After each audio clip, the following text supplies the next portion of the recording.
you have time to stop? Senators are heading in now.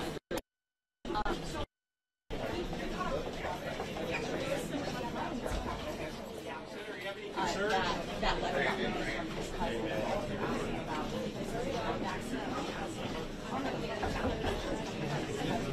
he was silent the entire time.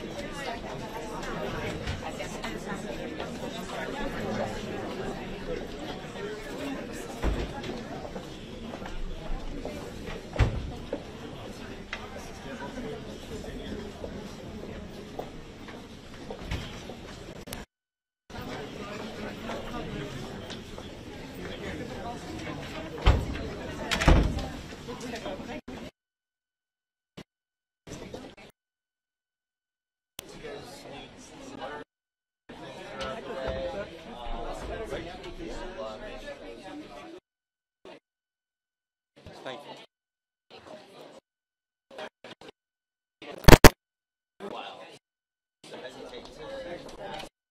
Also, if you have like a second one, His nomination should be put on hold, sir.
Good morning. This hearing will come to order. I thank my colleagues and Mr. Kennedy for being here today. Mr. Kennedy, congratulations on your nomination. Throughout this process, Mr. Kennedy, you have been accessible to members and staff on both sides of the aisle and have demonstrated strong commitment to fulfilling the responsibilities of this role. The Department of Health and Human Services oversees our nation's largest healthcare programs, providing coverage for nearly 2 in every 5 Americans. Improving Medicare, Medicaid, and CHIP, among other initiatives, presents challenges, especially in the face of a rapidly aging population, stubbornly high costs, and persistent barriers to access. However, this also provides us an opportunity to deliver bold, transformative solutions. As a committee, we share a commitment to advancing common sense, bipartisan policies that improve the delivery of health care in this country. This committee has worked to realign incentives in the prescription drug supply chain, to enhance access in rural communities, to expand the availability of telehealth and improve the broken clinician payment structure. Across these and other issues, I look forward to working with the administration to continue pursuing meaningful reforms that serve the American people more effectively and more efficiently. Too often, patients encounter a healthcare system that is disjointed and is a dysfunctional maze. Complex and bureaucratic chutes and ladders have become the norm. Meanwhile, even as healthcare spending climbs, outcomes across a range of conditions continue to decline. Mr. Kennedy, if confirmed, you will have the opportunity to chart a new and better course for the federal approach to tackling both the drivers and the consequences of our ailing healthcare system. Your commitment to combating chronic conditions that drive healthcare costs will be critical to our success. Prioritizing disease prevention and addressing the factors that fuel conditions such as diabetes, cardiovascular disease, metabolic disease, Alzheimer's disease, COPD, and cancer will save lives, reduce costs, and build a healthier, stronger country. Private sector breakthroughs from groundbreaking cancer medications to curative gene therapies also offer hope. But misguided government initiatives and market volatility risk eroding American leadership in life-saving R&D. Your advocacy for healthcare transparency has the potential to empower consumers across the country, promoting competition to enhance quality while cutting excessive spending for patients and for taxpayers. Today's hearing will provide a forum to hear more about your vision, particularly for the federal programs under this committee's jurisdiction. Mr. Kennedy, you represent a voice for an inspiring coalition of Americans who are deeply committed to improving the health and well-being of our nation. Regardless of political party, everyone in this room shares a common recognition that our current system has fallen short, as well as a common desire to make our country healthier. I look forward to today's conversation as well as your testimony, Mr. Kennedy. And now I recognize Senator Wyden for his opening remarks. Thank you very much, Mr. Chairman. The question before the Finance Committee this morning is whether Robert F. Kennedy should be trusted with the health and well-being of the American people. Committee staff have examined thousands of pages of statements, books, and podcast transcripts in a review of his record. The receipts show that Mr. Kennedy has embraced conspiracy theories, quacks, charlatans, especially when it comes to the safety and efficacy of vaccines. He has made it his life's work to sow doubt and discourage parents from getting their kids life-saving vaccines. It has been lucrative for him and put him on the verge of immense power. This is the profile of someone who chases money and influence wherever they lead even if that may mean the tragic deaths of children and other vulnerable people. Now, Mr. Kennedy is fond of saying he's not making recommendations about whether parents should vaccinate their children. He's just asking questions and giving people choices. It's a slippery tactic to dodge any real responsibility for his words and actions. And it is, in my view, absurd coming from somebody who's trying to win confirmation for a job that is entirely about making recommendations. These recommendations are going to have life or death consequences for the American people. Mr. Kennedy, if you are confirmed, your recommendations determine which vaccines senior citizens get for free through Medicare. Your recommendation will determine which vaccines are given to millions of kids. Peddling these anti-vaccine conspiracy theories as our chief health officer is going to endanger the lives of kids and seniors across the nation.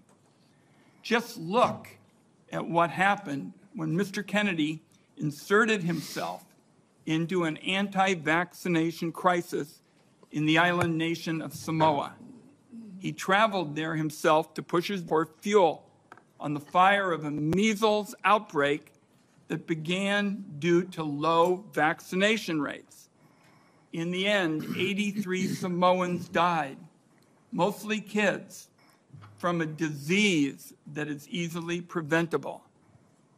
Americans cannot afford to import this experiment to our great nation. On other healthcare matters, from abortion to universal health care, Mr. Kennedy has changed his views so often it is nearly impossible to know where he stands on so many of the basic issues that impact Americans' daily lives. In a gobsmacking statement of irresponsibility, in November 2023, Mr. Kennedy said that he wanted to pause infectious disease research for 8 years. Mr. Kennedy has indicated he's open to restricting access to the abortion medication mifepristone, which remains a primary target of the Republican crusade against reproductive freedom. I took this on back in 1990 when I chaired the first congressional hearing on the topic. The science was clear then. It's even clearer today. Mifepristone is safe. The only reason it's under question in 2025 is because people with a political agenda have been out lying about it. Women deserve to know if Mr. Kennedy will abuse his power as our country's chief health officer to essentially implement a national abortion ban by restricting access to the safe and legal medication. Meanwhile, as the Trump budget office threw the Medicaid program into chaos yesterday, Republicans in Congress are proposing deep cuts to the program that will rip away health care from millions of Americans who count on this vital lifeline. Cuts to Medicaid of this magnitude are going to jack up the cost of health insurance. It'll shutter nursing homes and rural hospitals, deprive seniors and Americans with disabilities of home-based care. That approach amounts to handing over our nation's health system to for-profit insurance companies who've made a fortune delaying and denying care. Mr. Kennedy has virtually no knowledge or experience in handling these issues. It leaves him unprepared to take on a crisis like the nation witnessed yesterday when the Trump budget office shut down the federal Medicaid payment portal. After a careful review of Robert F. Kennedy Jr.'s statements, actions, and views, materials that I have reviewed personally and closely, I've reached the conclusion that he should not be entrusted with the health and well-being of the American people. When he's taken every side of every issue, how can this committee and the American people believe he has anything to say? Let me close by saying I believe more strongly than ever, and I have specialized in healthcare during my time in public service, that we're a turning point with regard to healthcare in America. If there's one word to describe Americans' feelings towards the healthcare system, it's disillusioned. At every single turn, people feel like they're rolling a load of dice, loaded dice, when they try to get health care. Americans are justifiably angry, fed up, and tired of a system that puts profits over patients. Instead of debating meaningful ways to improve Americans' health care, now the committee is being forced to relitigate settled science about vaccines and whether or not the federal government should help Americans get affordable health care. I know where Democrats on this Finance Committee stand when it comes to an agenda to lower costs and improve care. I must say, I cannot say the same about the nominee sitting in front of me. And let me acknowledge, finally, Mr. Chairman, Terry Mills from Portland, Oregon, who is here to represent Nurses for America, and I'd like to enter a statement from her organization into the record at this time. Thank you, Mr. Chairman. Without objection. Thank you, Ranking Member Wyden. Mr. Kennedy, in a few moments you will be given the opportunity to make your opening statement and respond to these attacks and other questions that the members of this committee have. I would say that with regard to the attack on Medicaid that we just heard, that was a false attack. It's been proven false overnight. The Medicaid portal is operating efficiently today and was never intended to be shut down. Would gentleman yield, since he's mentioned my name? There was a significant amount of time yesterday where there was bedlam across the country over the status of the Medicaid portals. I hope it's being corrected, but there were problems all through the day. There certainly were attacks yesterday. The problem has been clarified and the Medicaid portal is fully operational as we speak. Mr. Kennedy, before I turn the time over to you to share your opening statement, I would like to give you a brief introduction. The son of Senator Robert F. Kennedy and nephew of President John F. Kennedy, Robert Kennedy Jr. has been an advocate for consumers since 1985. After graduating from Harvard University, Mr. Kennedy studied at the London School of Economics and received his law degree from the University of Virginia Law School and a master's degree in environmental law from Pace University. He has founded 2 advocacy groups and has spent the last 40 years working to restore and protect children's health. He was a former independent candidate in the 2024 presidential election, and President Trump nominated him this year to be in November of 2024 to be the HHS Secretary.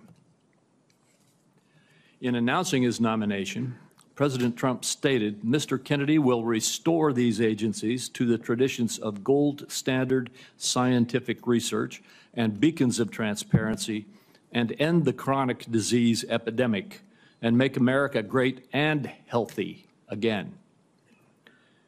Before you give your opening statement, Mr. Kennedy, I have 4 obligatory questions that we ask all nominees before this committee. First, is there anything that you are aware of in your background that might present a conflict of interest with the duties of the office to which you have been nominated? All right. No, Mr. Chairman. Thank you. Do you know of any reason, personal or otherwise, that would in any way prevent you from fully and honorably discharging the responsibilities of the office to which you have been nominated? No, I do not. Do you agree without reservation to respond to any reasonable summons to appear and testify before any duly constituted committee of Congress if you are confirmed? Yes, I do. And finally, do you commit to providing a prompt response in writing to any questions addressed to you by any senator of this committee? Yes, I do. Thank you, Mr. Kennedy. And before you begin, if you would like to, you may introduce your wife and children. Yes. My wife, Cheryl Hines, is here. My daughter, Kit Kennedy, my son, Bobby Kennedy, his wife, Amaryllis Fox Kennedy, and my nephew, Jackson Hines, is here, too. We welcome you all. Thank you. You may proceed with your statement. Thank you, Mr. Chairman. Chairman Crapo, Ranking Member Wyden, and members of this distinguished committee, I'm humbled to be sitting here today as President Trump's nominee oversee the U.S. Department of Health and Human Services. I want to thank President Trump for entrusting me to deliver on his promise to make America healthy again. I also want to thank Cheryl and Kik and Bobby and all of my other children who are here today, and all the many members of my large extended family for the love that they have so generously shared. Ours has always been a family that has been involved in public service, and I look forward to continuing that tradition. My journey into the issue of health began with my career as an environmental attorney, working with hunters and fishermen and mothers in the small town in the Hudson Valley and along the Hudson River. I learned very early on that human health and environmental injuries are intertwined. The same chemicals that kill fish make people sick also. Today, Americans' overall health is in grievous condition. Over 70% of adults and a third of children are overweight or obese. Diabetes is 10 times more prevalent than it was during the 1960s. Cancer among young people is rising by 1 or 2% a year. Autoimmune diseases, neurodevelopmental disorders, Alzheimer's, asthma, ADHD, depression, addiction, and a host of other physical and mental health conditions are all on the rise, some of them exponentially. The United States has worse health than any other developed nation, yet we spend more on health care, at least double, and in some cases triple, as other countries. Last year, we spent $4.8 trillion, not counting the indirect costs of missed work. That's almost a fifth of GDP. It's tantamount to a 20% tax on the entire economy. No wonder America has trouble competing with countries that pay a third of what we do for health and have better outcomes and a healthier workforce. But I don't want to make this too much about money. It's the human tragedy that moves us to care. President Trump has promised to restore America's global strength and to restore the American dream, but he understands we can't be a strong nation when our people are so sick. A healthy person has 1,000 dreams. A sick person has only one. Today, over half of our countrymen and women are chronically ill. When I met with President Trump last summer, I discovered that he has more than just concern for this tragic situation, but genuine care. President Trump is committed to restoring the American dream, and 77 million Americans delivered a mandate to him to do just that, due in part to the embrace and elevation of the Make America Healthy Again movement. This movement, led largely by Maha moms from every state, you can see many of them behind us today, and in the hallways and in the lobbies, is one of the most transcendent and powerful movements I've ever seen. I promise President Trump that if confirmed, I will do everything in my power to put the health of Americans back on track. And I've been greatly heartened to discover a deep level of care among members of this committee, too, both Democrats and Republicans. I came away from our conversations confident that we can put aside our divisions for the sake of a healthier America. For a long time, the nation has been locked in a divisive healthcare debate about who pays. Well, when healthcare costs reach 20%, there are no good options, only bad ones. Shifting the burden around between government and corporations and insurers and providers and families is like rearranging deck chairs on the Titanic. Our country will sink beneath a sea of desperation and debt if we don't change the course and ask, why are healthcare costs so high in the first place? The obvious answer is chronic disease. The CDC says 90% of healthcare spending goes toward managing chronic disease, which hits lower income Americans the hardest. The president's pledge is not to make some Americans healthy again, but to make all of our people healthy again.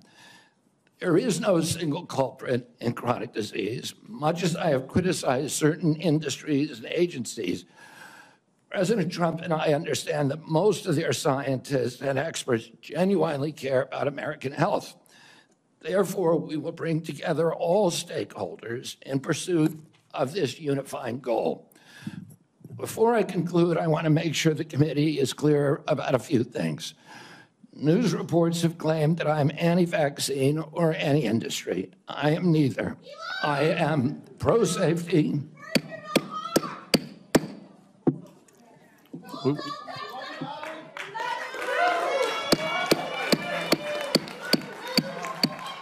We'll have order. Please proceed, Mr. Kennedy. I am pro-safety. I worked for years to raise awareness about the mercury and toxic chemicals in fish, and nobody called me anti-fish. And I believe that that vaccines play a critical role in healthcare. All of my kids are vaccinated. I've written many books on vaccines. My first book in 2014, the first line of it is, I am not anti-vaccine, and the last line is, I am not anti-vaccine. Nor am I the enemy of food producers. American farms are the bedrock of our culture, of our politics, of our national security. I was a 4-H kid, and I spent my summer working on ranches. I went to work with our farmers. I want to work with our farmers and food producers to remove burdensome regulations and unleash American ingenuity.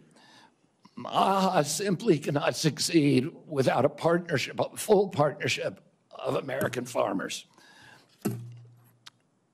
In my advocacy, I've often disturbed the status quo by asking uncomfortable questions. Well, I'm not going to apologize for that. We have massive health problems in this country that we must face honestly. And the first thing I've done every morning for the past 20 years is to get on my knees and pray to God that he would put me in a position to end the chronic disease epidemic and to help America's children. That's why I'm so grateful to President Trump for the opportunity to sit before you today and seek your support and partnership in this endeavor. I will conclude with a promise. The members of this committee, to the President, and to all the tens of millions of parents across America, especially the moms, who have propelled this issue to center stage. Should I be so privileged as to be confirmed, we will make sure our tax dollars support healthy foods. We will scrutinize the chemical additives in our food supply. We will remove financial conflicts of interest from our agencies. We will create an honest, unbiased, gold standard science at HHS, accountable to the President, to Congress, and to the American people. We will reverse the chronic disease epidemic and put the nation back on the road to good health. Thank you. Thank you, Mr. Kennedy. Mr. Kennedy, I will begin. Each of us will have 5 minutes to ask you questions, and then at the conclusion of the hearing, if there are further questions, there will be an opportunity for those questions to be submitted to you, and I ask that you respond to them promptly. Mr. Kennedy, you have emphasized the importance of nutrition in preventing and managing chronic disease, improving health outcomes, and reducing health costs. I share your interest in the relationship between our diet and our well-being. And if confirmed, I look forward to partnering with you on those efforts. Would you share with the committee why you are passionate about the nutrition-oriented disease prevention and what you have learned? Yes, Mr. Chairman. I had 11 brothers and sisters. I had dozens of first cousins. I was raised in a time where we did not have a chronic disease epidemic. When my uncle was president, 2% of American kids had chronic disease. Today, 66% have chronic disease. We spend zero on chronic disease during the Kennedy administration. Today, we spend $4.3 trillion a year. With 77% of our kids cannot qualify for military service. When I was a kid, the typical pediatrician would see one case of diabetes in his or her lifetime. 40 or 50-year career. Today, 1 out of every 3 kids who walks through her office door is diabetic or pre-diabetic. And the most recent data from NIH shows 38% of teens are diabetic or pre-diabetic. Autism rates have gone from 1 in 10,000 to 1 in 1,500, depending on what studies you look at. In my generation today, 70-year-old men, 1 in 34 in my kids' generation. We've seen this explosion of autoimmune disease, of allergic diseases. This is not just an economic issue. It's not just a national security issue. It is a spiritual issue, and it is a moral issue. We cannot live up to our role as an exemplary nation, as a moral authority around the world, and we're writing off an entire generation of kids. Thank you very much. And if confirmed, how could we work together to integrate nutrition-based interventions into our healthcare programs like Medicaid and Medicare? Well, there are many ways that we can do that. The federal funding of the SNAP program, for example, and of school lunch programs could be a driver for helping kids. We shouldn't be giving 60% of the kids in school processed food that is making them sick. We shouldn't be spending 10% of the SNAP program on sugared drinks. So we have a direct ability to change things there. We also, in Medicaid and Medicare, we need to focus more on outcome-based medicine, on putting people in charge of their own health care, of making them accountable for their own health care so they understand the relationship between eating and getting sick. Most importantly, we need to deploy NIH and FDA to doing the research to understand the relationship between these different food additives and chronic disease so that Americans understand it and make sure that Americans are aware of it. I don't want to take food away from anybody. If you like a cheeseburger, a McDonald's cheeseburger, a Diet Coke, which my boss loves, and you should be able to get them. If you want to eat Hostess Twinkies, you should be able to do that. But you should know what the impacts are on your family and on your health. Thank you. Senator Wyden. Thank you very much, Mr. Chairman. Before I begin my questions, I'd like to start by entering into the record a letter the committee received from Ambassador Carolyn Kennedy outlining what she believes is Mr. Kennedy's lack of personal fitness for the office. Without objection. Mr. Kennedy, you have spent years pushing conflicting stories about vaccines. You say one thing, and then you say another. In your testimony today under oath, you denied that you were anti-vaccine. But during a podcast interview in July of 2023, you said, quote, "No vaccine is safe and effective." In your testimony today, in order to prove you're not anti-vax, you note that all your kids are vaccinated. But in a podcast in 2020, you said, and I quote, "You would do anything, pay anything to go back in time and not vaccinate your kids." Mr. Kennedy, all of these things cannot be true. So, are you lying to Congress today when you say you are pro-vaccine? Or did you lie on all those podcasts? We have all of this on tape, by the way. Yeah, Senator, as you know, because it's been repeatedly debunked, that statement that I made on the Lex Friedman podcast was a fragment of the statement. He asked me, and anybody who actually goes and looks at that podcast and will see this. He asked me, are there vaccines that are safe and effective? And I said to him, some of the live virus vaccines are. And I said, there are no vaccines that are safe and effective, and I was going to continue for every person. Every medicine has people who are sensitive to them, including vaccines. Right, so he interrupted me at that point. I've corrected it many times, including on national TV. You know about this, Senator Wyden, so bringing this up right now is dishonest. Let's be clear about what you've actually done then, since you want to deny your statements. For example, you have a history of trying to take vaccines away from people.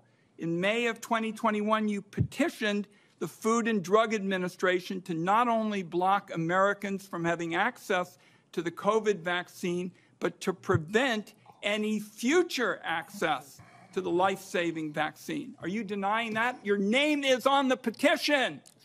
We brought that petition after CDC recommended the COVID vaccine without any scientific basis for 6-year-old children. Most experts agree today, even the people who did it back then, that COVID vaccines are inappropriate for 6-year-old children who basically have a zero risk from COVID. That's why I brought that lawsuit.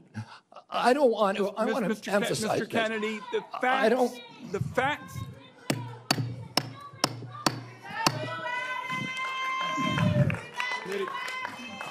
The committee will be in order. And to the audience,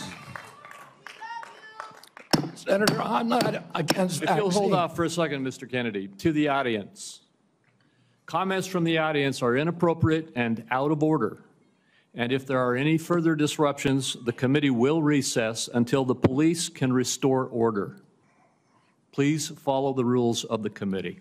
Mr. Kennedy, you may proceed. I also want to point out that your recitation of what happened in Samoa is absolutely wrong, and you know it's wrong, and you know it's wrong. We'll get to that in a moment. Right now, we're talking about the petition that you filed to block Americans from having access to the vaccine and to prevent any future access to the vaccine. Those facts are on the record. My third question to you is, you made almost $5 million from book deals, mostly promoting junk science. In 2021, in a book called The Measles Book, you wrote that parents had been, quote, misled into believing that measles is a deadly disease and that measles vaccines are necessary, safe, and effective. The reality is measles are, in fact, deadly and highly contagious, something that you should have learned after your lives contributed to the deaths of 83 people, most of them children, in a measles outbreak in Samoa. So my question here is, Mr. Kennedy, is measles deadly, yes or no? The death rate from measles historically in this country in 1963, the year before the introduction of the vaccine, was 1 in 10,000. Let me explain what happened in Samoa. In Samoa in 2017 or 2015, there were 2 kids who died following the MMR vaccine. And the vaccination rates in Samoa dropped precipitously from about 63% to the mid-30s, so they've never been very high. And in 2018, 2 more kids died following the MMR vaccine, and the government of Samoa banned the MMR vaccine. I arrived a year later when vaccination rates were already below any previous level. I went there, nothing to do with vaccines. I went there to introduce a medical informatics system that would digitalize records in Samoa and make health delivery much more efficient. I never gave any public statement about vaccines. You cannot find a single Samoan who will say, I didn't get a vaccine because of Bobby Kennedy. I went in June of 2019. The measles outbreak started in August. Oh, clearly I had nothing to do with the measles. Not only that, Mr. Kennedy, Senator, not only that, if you let me finish, Senator. You have had some time, If you let me finish, Senator, if you let me finish, there are 83 people died when the tissue samples were sent to New Zealand. Most of those people did not have measles. We don't know what was killing them. The same outbreak occurred in Tonga and Fiji, and no extra people died. There were 7 measles outbreaks in the 13 years prior to my arrival. I just would like to get my time back. The nominee wrote a book saying that people had been misled into believing that measles is a deadly disease. He's trying now to play down his role in Samoa. That's not what the parents say. That's not what Governor Green says. It's time to make sure that we blow the whistle on actually what your views are. At least we're starting. We need to move Senator, on. I support the measles vaccine. I support the polio vaccine. I will do nothing as HHS secretary and makes it difficult or discourages people from taking either of those Anybody vaccines. who believes that ought to look at the measles book you wrote saying parents have been misled into believing that measles is a deadly disease. That's not true. We need to move on. Senator Grassley. Welcome. I'm going to do like I did in my office. I'm just going to make some points to you. I got about 7 I want to quickly get done. And then at the end, I'm going to ask if you disagree with anything I say and then address those things you disagree with. I'll make sure I save time for you to do that. A key responsibility of each member of Congress is oversight. Oversight allows us to hold bureaucrats accountable to the rule of law, and it helps keep faith with taxpayers. I expect HHS to provide timely and complete responses to congressional oversight. Number 2, PBMs, something you and I discussed in our office. I've been working to hold pharmacy benefit managers accountable in order to lower prescription drug prices. I expect you to work with us to hold PBMs accountable, and that may even ask in your support for legislation that's before the Congress. Drug pricing. Senator Durbin and I have, for a while, been trying to get a bill passed that requires price disclosures on TV ads for prescription drugs. Knowing what something costs before buying it is just common sense. President Trump tried to do this by regulation in his first term. Vice President Vance co-sponsored our bill last Congress. I ask you to support this bill, or if you can do it by regulation, to do it by regulation. On rural health care, the previous administration dragged its feet in opening up slots for rural community hospital demonstration programs. It also ignored concerns from rural pharmacies when implementing changes to Medicare Part D, and ignored rural needs when it comes to distributing physician residency slots. I expect you to prioritize rural Americans' health care needs.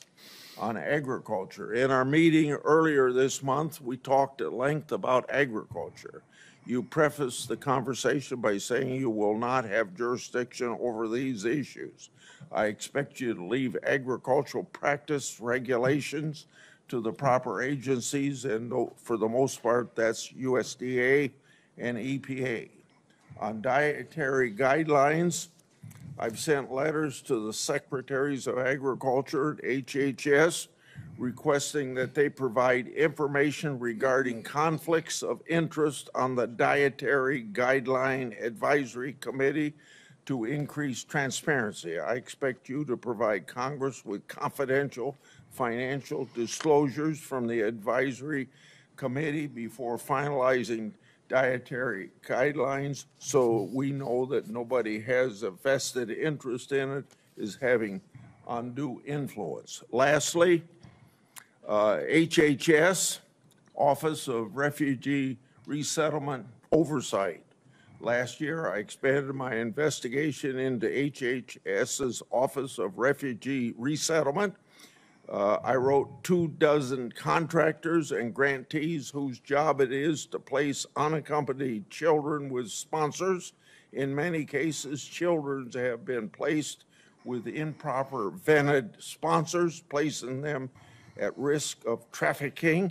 The Biden administration's HHS directed these taxpayer-funded contractors and grantees to not respond to my inquiry.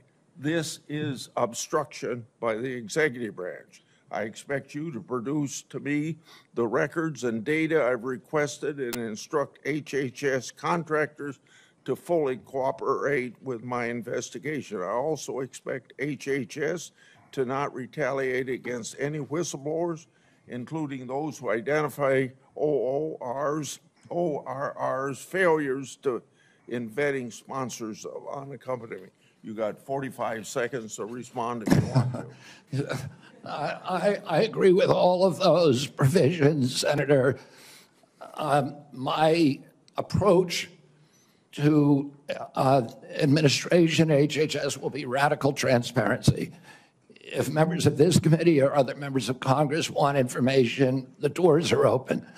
I've spent many years litigating against NIH and its sub-agencies, it's HHS and its sub-agencies, NIH, CDC, FDA, on FOIA issues, trying to get information that we, the taxpayers, paid for, and oftentimes getting back redacted copies after a year or 2 years of litigation. That should not be the case. And if Congress asks me for information, you will get it immediately. Thank you. Thank you. Senator Cantwell is next, but until she returns, I will move on to down the list, and that would be Senator Cornyn. Mr. Kennedy, welcome to you and your family, and congratulations. I appreciate Senator Grassley raising the issue of the Office of Refugee Resettlement within the auspices of Health and Human Services. I think this may surprise people, but that's actually the responsibility of HHS, the Office of Resettlement Relocation. Under the previous administration, as Senator Grassley alluded, there were roughly 500,000 children, unaccompanied minors, that were placed with sponsors in the interior of the United States. The previous administration took the position that it was not the federal government's responsibility once these children were placed with these sponsors.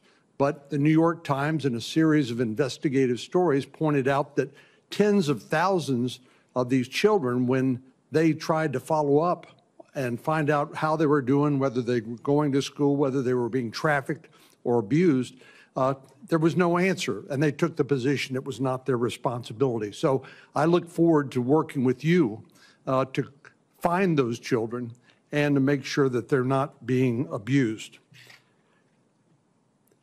Millions of Americans are experiencing mild to moderate mental health and substance abuse issues, yet many struggle with timely and effective access. Primary care physicians are most likely to be seeing these individuals as opposed to a specialist, and it makes it important that these individuals, primary care physicians, be trained in patient-centered care, which would strengthen the integration of behavioral health care with primary care services. Is this something that you are concerned about, something you'd be willing to work with us on in order to implement? Yes, Senator, and let me just reassure you that President Trump has personally spoken to me about locating those 300,000 children who disappeared over the last 4 years. I don't think anybody has a fully accurate number, but it's hundreds of thousands, I agree. And many of them we know have been sex trafficked and childhood slavery, and it is a blight on America's moral authority, and we need to find those kids.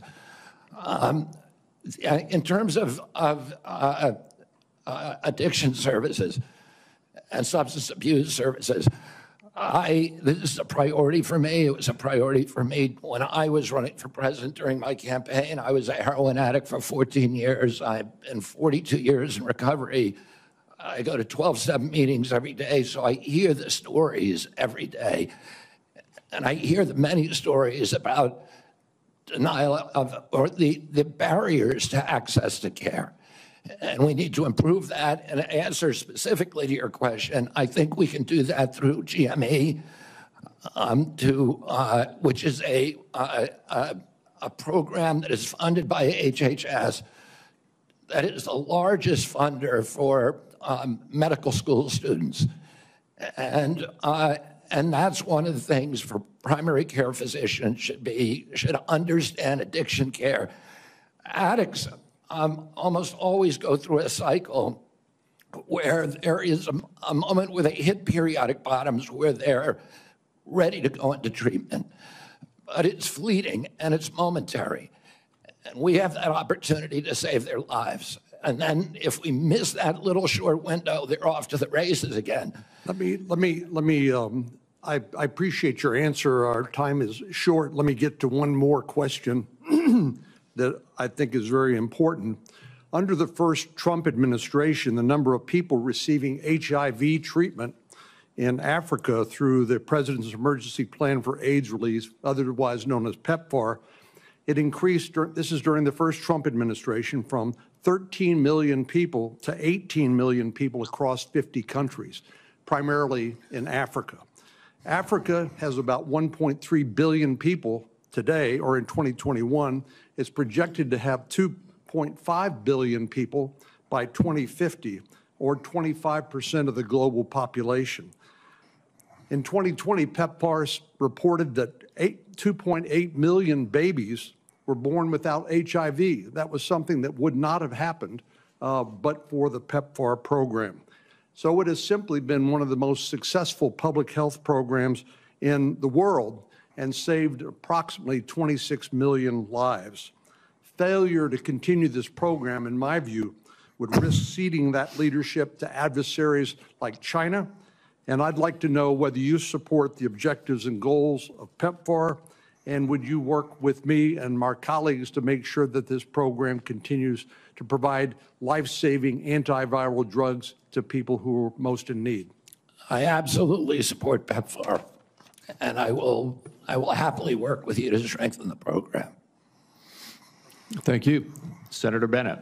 Thank you, Mr. Chairman. Thank you, Mr. Kennedy, for being here this morning. And I think that, Mr. Chairman, we are truly through the looking glass this morning here in the U.S. Senate, and this committee is being asked to fulfill a really important responsibility, which is to decide whether to confirm Mr. Kennedy to one of the most important health care jobs in America. And the reason I think it's so important is for many of the reasons you said in your opening statement, which is that we live in the richest country in the world, and we have some of the worst health outcomes of any industrialized country in the world. We live in the richest country in the world, and we have some of the lowest life expectancy rates of anybody in the industrialized world. I was a school superintendent before I was in this job, Mr. Chairman, and I can tell you that Mr. Kennedy's right, you know, that when I look at the kids in the Denver public schools, if we don't change the way we eat in this country, 40% of them are going to suffer adult diabetes as a result of their diet. These are, and we're, as I said, spending more than any other country in the world, and our families, every single person's constituents in this Senate are facing chronic shortages when it comes to health care. My friend from Texas, Senator Cornyn, has been a champion on mental health care. We have an epidemic, as he knows, across this country in mental health care, partly because of what the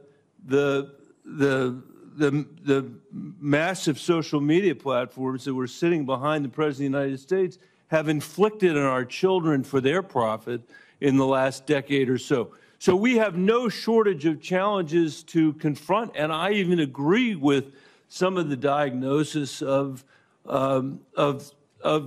Kennedy. What is so disturbing to me is that out of 330 million Americans, we're being asked to put somebody in this job who has spent 50 years of his life not honoring the tradition that he talked about at the beginning of this conversation, but peddling in half-truths, peddling in false statements, peddling in theories that, you know, create doubt about whether or not things that we know are safe are unsafe. Not that every vaccine in America is unsafe, not that you can't possibly have an adverse reaction, but that parents and children in my old school district and school districts all over this country would be better off not getting vaccinated than getting vaccinated.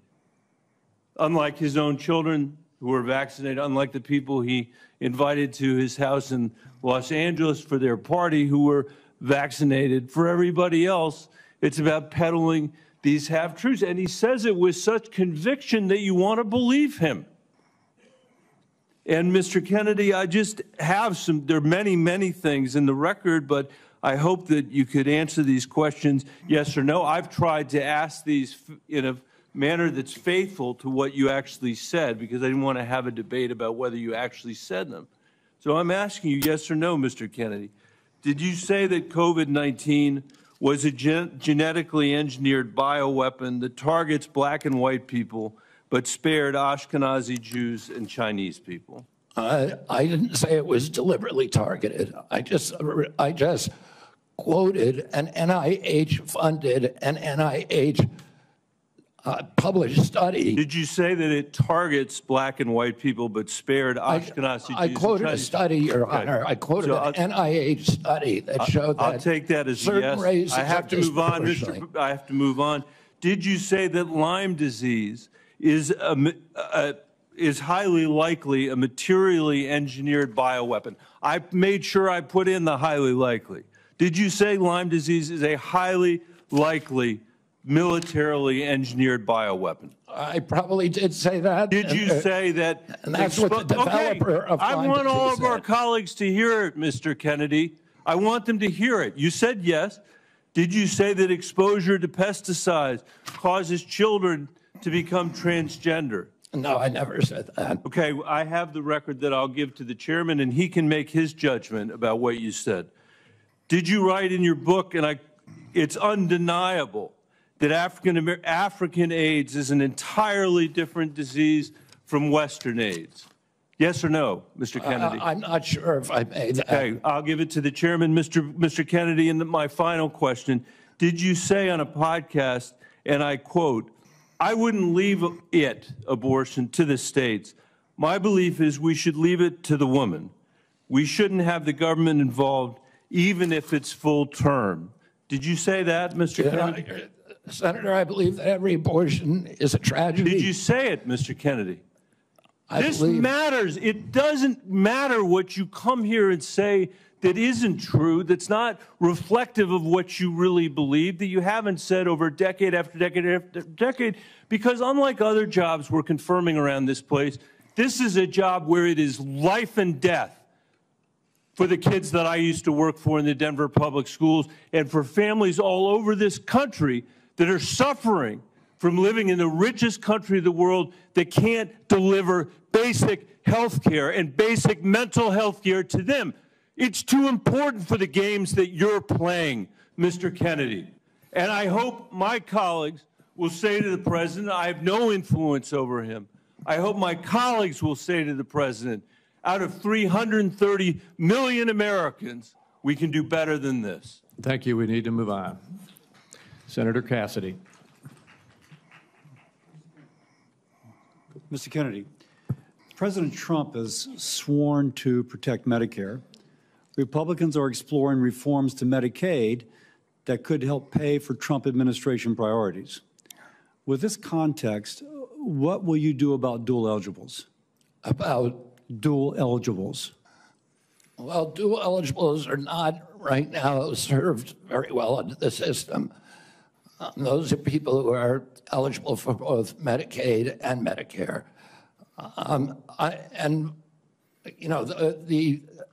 I suppose my answer to that is to make sure that the programs are consolidated, that they're integrated, and the care is integrated. I look forward to working with you, Dr. Cassidy, on making sure that we take good care of people who are dual eligible. And how do you propose that we integrate those programs? Does Medicare pay more, Medicare pay less, Medicaid pay more, Medicaid pay less? How do we do that? Well, I'm not exactly sure because I'm not in there. I mean, it is difficult to integrate them because Medicare is under fee-for-service. It's paid for by employer taxes. Medicaid is fully paid for by the federal government, and it's not fee-for-service. So I do not know the answer to that. I look forward to exploring options with you. Republicans, again, are looking at ways to potentially reform Medicaid to help, pay for President Trump's priorities, but to improve outcomes. What thoughts do you have regarding Medicaid reform? Well, Medicaid is not working for Americans, and it's specifically not working for the target population. Most Americans, like myself, I'm on Medicare Advantage, and I'm very happy with it. Most people who are on Medicaid are not happy. The premiums are too high. The deductibles are too high. The networks are narrow. The best doctors will not accept it in the best hospitals. And particularly, Medicaid was originally designed for a target population of the poorest Americans. it's now been dramatically expanded. And the irony of the expansion is that the poorest Americans are now being robbed. Their services have dramatically decreased, even though we've increased the price of Medicare by 60% over the last 4 years. The target population is being robbed. With that figure said, out other options. Obviously, you've thought about that, and I appreciate that. What reforms do you recommend, again, that would improve services, I suppose, but also make it more cost efficient? Well, President Trump has given me the charge of improving quality of care and lowering the price of care for all Americans. There are many things that we can do. I mean, what we want to, the ultimate outcome, I think, is to increase transparency, to increase accountability, and to transition to a value-based system rather than a fee-based system, so rather than a service-based system. On Medicaid in particular, can you just kind of take those kind of general principles and apply it to the Medicaid program? You know, listen, I think that there are many, many options with telemedicine, with AI right now. And, you know, there's including direct primary care systems. We're seeing that movement grow across the country. There's one of the largest providers. So going back to Medicaid, though, and speaking of these specific advances, what reforms are you proposing with these ideas vis-a-vis Medicaid? Well, I don't have a broad proposal for dismantling the program. Of course not saying that. I think what we need to do is we need to experiment with pilot programs in each state. We need to keep our eye on the ultimate goal, which is value-based care, which is transparency, accountability, access. And one more thing, going back to Medicare, you mentioned you're an MA. You mentioned earlier the Medicare fee-for-service. Do you have any kind of thoughts as to whether or not patients on fee-for-service should move into MA, or how should we handle that? Whether patients who are on Medicare fee-for-service. On traditional Medicare? Yes. That's their choice right now. Well, I mean, we have, I think, 32 million Americans, or 30 million Americans on Medicare, on traditional Medicare, and then another 34 on Medicare Advantage, roughly half and half. And I think more people would rather be on Medicare Advantage because it offers very good services, but people can't afford it. It's much more expensive. Oh, in answer to your first question, there are all kinds of exciting things that we can be doing, including cooperatives, which President Trump has supported, including health savings accounts, which President Trump has supported. All of these things to make people more accountable for their own health. And so we'd bring the cooperatives and the health savings accounts into Medicare and Medicaid? Exactly. We try to increase those, the use of those, and to direct primary care, to continue to transition into a value-based program that is private. Americans don't, by and large, do not like the Affordable Care Act. People are on it. They don't like Medicaid. They like Medicare. And they like private insurance. We need to listen to what they would prefer to be on private insurance. Most Americans, if they can afford to be, will be on private insurance.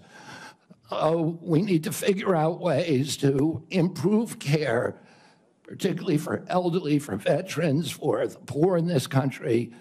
And Medicaid, the current model is not doing that. I would ask, any of the Democrats who are chuckling just now, do you think all that money, the $900 billion that we're sending to Medicaid every year, has made Americans healthy? Do we think it's working for anybody?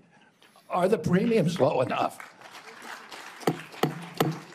We do need to move on. Senator Warner. Well, I got to tell you, for literally hundreds of thousands of Virginians, Medicaid is what prevents them from health crises on a daily and weekly basis.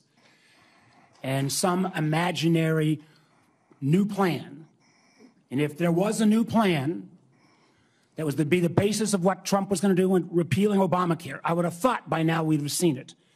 I got to tell you, listen, Senator, can I reply to that? Senator, Mr. Kennedy, I got questions. I appreciate our visit. I know you take your views seriously, and I don't reflexively vote. I voted for 4 of President Trump's nominees already. Got a lot of grief from folks on this panel. But I got to tell you, I saw an email that you put out Monday night, or your campaign did, in a fundraising email. Your presidential campaign celebrated that the freeze on all new regulations, guidance, and announcements is a way to protect unelected bureaucrats from further undermining our health freedom. Then you ask your donors to help pay for your campaign debt. Did your campaign and you put out that? I don't think my campaign exists anymore. All right, well, listen, I got to tell you this. Somebody's out there soliciting money for it. Maybe you ought to find out who is.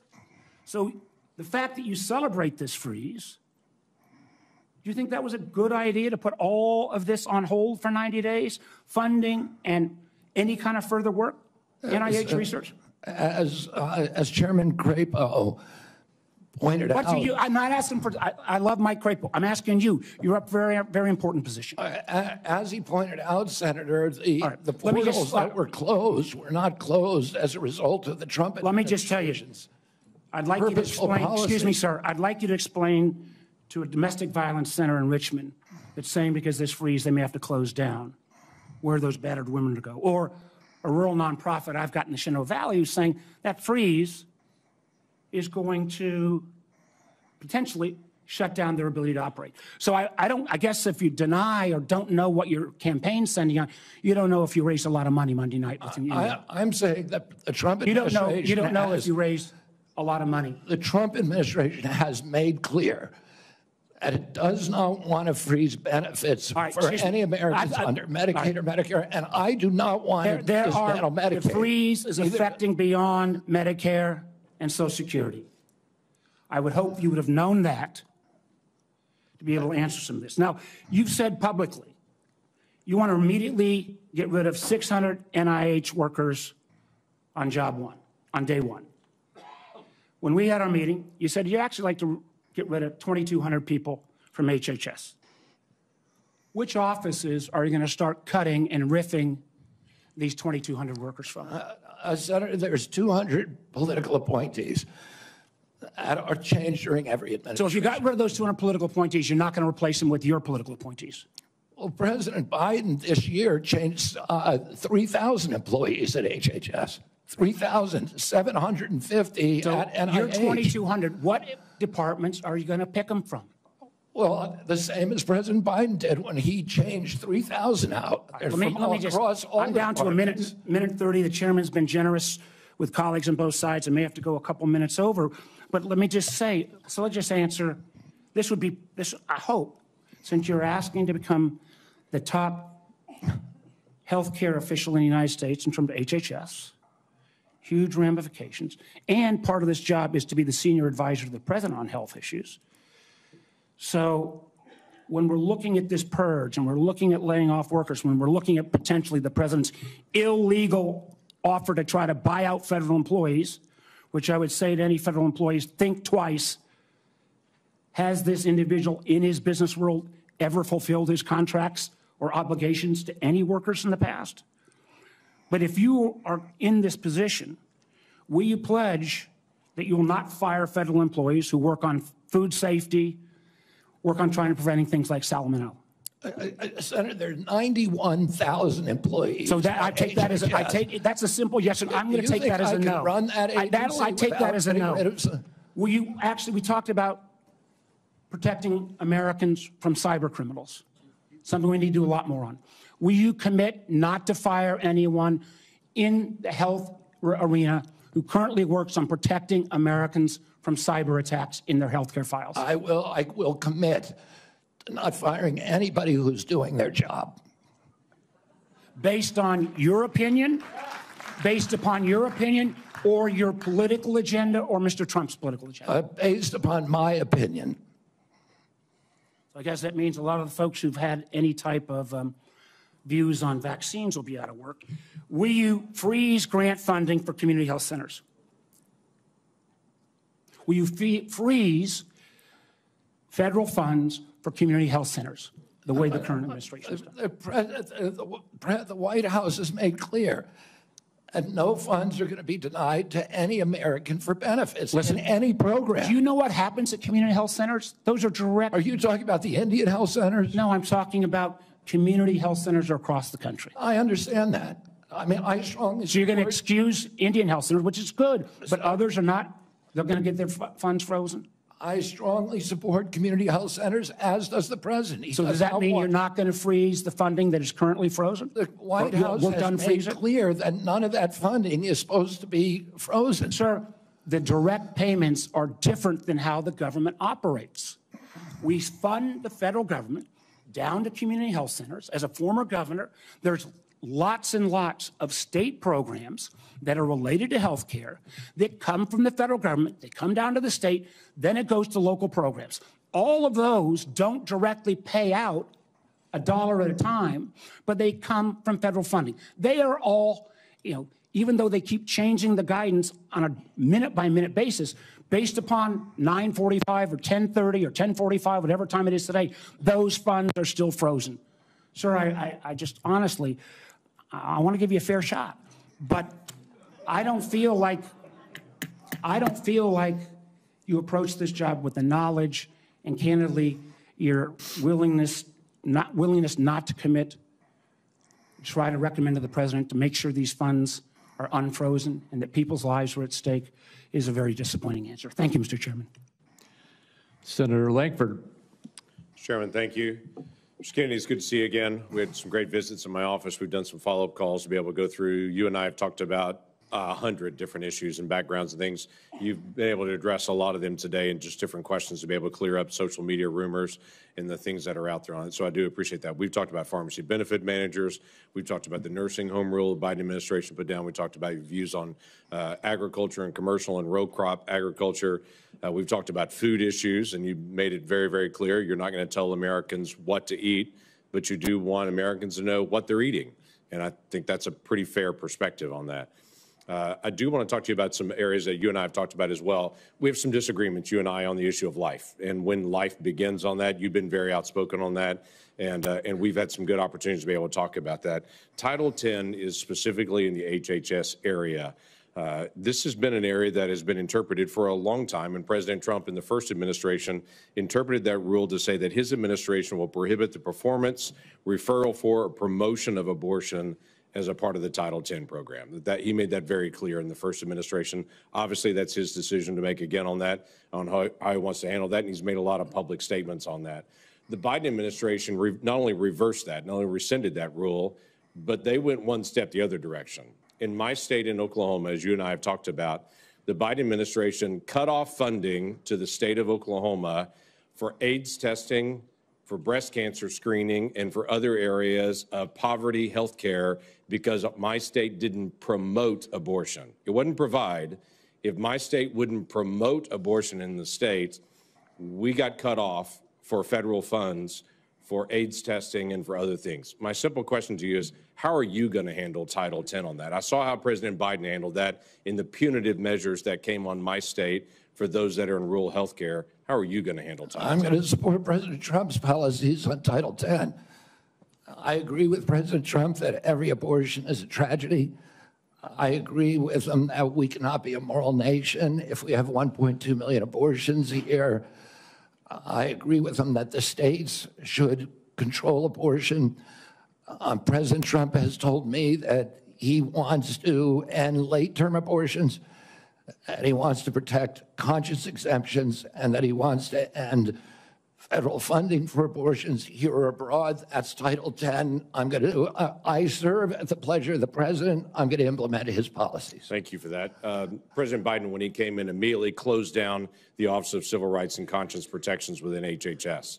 There's a statement that's come out recently that he's going to reopen that office again to be able to protect the civil rights of Americans. One of the things that Xavier Becerra did immediately when he came into HHS was conscience protections for medical professionals that were being compelled against their conscience to perform medical procedures that violated their conscience. Javier Becerra stepped in immediately into HHS and withdrew that and said, no, the federal government will tell you what you believe about these issues. You don't have conscience protections anymore, and refused to protect those folks.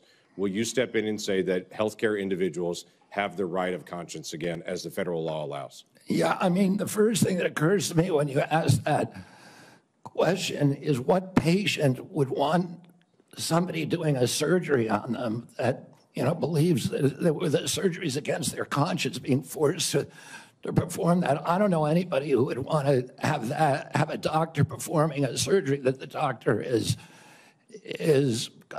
morally opposed to. Listen, I came from a family that was split on life and choice. I have cousins today who believe that abortion at any stage is equivalent to homicide.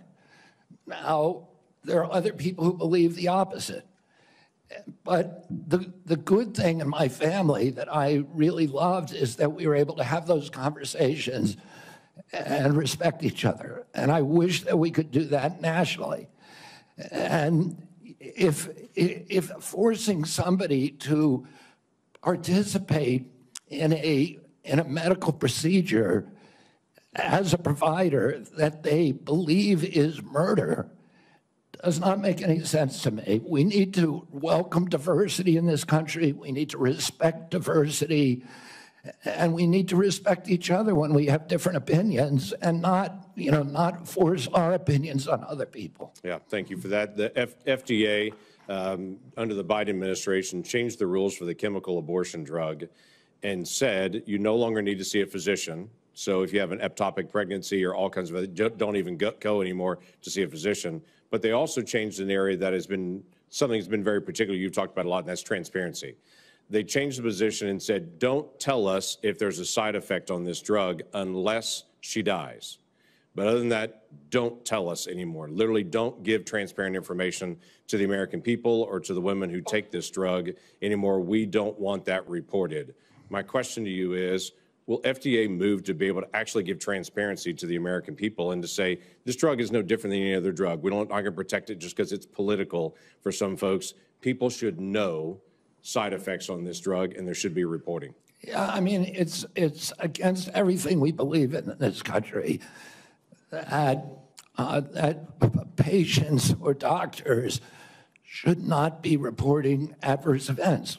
We need to know what adverse events are. We need to understand the safety of every drug, mifepristone and every other drug. And President Trump has made it clear to me that one of the things, he is not taking a position yet on mifepristone, a detailed position, but he's made it clear to me that he wants me to look at safety issues. And I'll ask NIH and FDA to do that. Thank you. Senator Whitehouse. Thank you, Chairman. Mr. Kennedy, I only have 5 minutes with you, and I've got a lot of experience with CMS, so you're just going to have to listen. 2 things.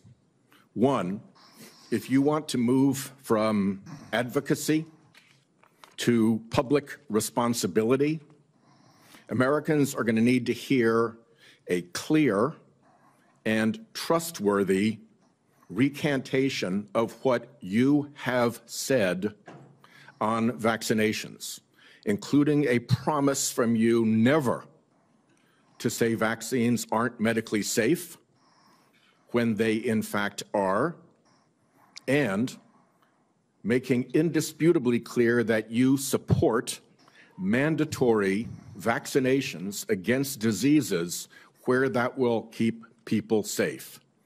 You're in that hole pretty deep. We've just had a measles case in Rhode Island, the first since 2013. And frankly, you frighten people. 2, I want to air harms that Rhode Island has experienced from a remorseless, senseless CMS bureaucracy. CMS has for years maintained a reimbursement system that the bureaucracy could never explain, never justify, that persistently pays Rhode Island providers less than neighboring Massachusetts and Connecticut providers, a differential of 23 and 26% in our regional healthcare market. The Pending Ahead program can begin to remedy this, at least for value-based care, and it must. There has to be payment parity in the region. Rhode Island's healthcare system is bleeding out because we aren't paid what neighboring hospitals and doctors are paid. And the one act CMS took on this years ago was to make it worse. The CMS bureaucracy has also attacked one of the best accountable care organizations in the country, Rhode Island's Integra Family Doctors. Tried to throw them off the shared savings program because they said Integra years ago briefly fell 137 patients short of the 5,000 patients that ACOs need. CMS wouldn't listen until a court found that to be unjustified, likely illegal, irreparable harm to this high-performing ACO and its patients, and contrary to the public interest. That must stop. Last, CMS has refused to approve waivers granted elsewhere for Rhode Island from rules that are stupid for Medicare patients who are nearing the end of their days. Here's what families see. Granny is home dying. She needs to transfer to a nursing home, and Medicare insists on putting her 3 days and 2 nights in a hospital. Expensive, frightening to Granny and the family, and stupid. Granny's home dying and can't get palliative and curative care together. Inhumane and stupid.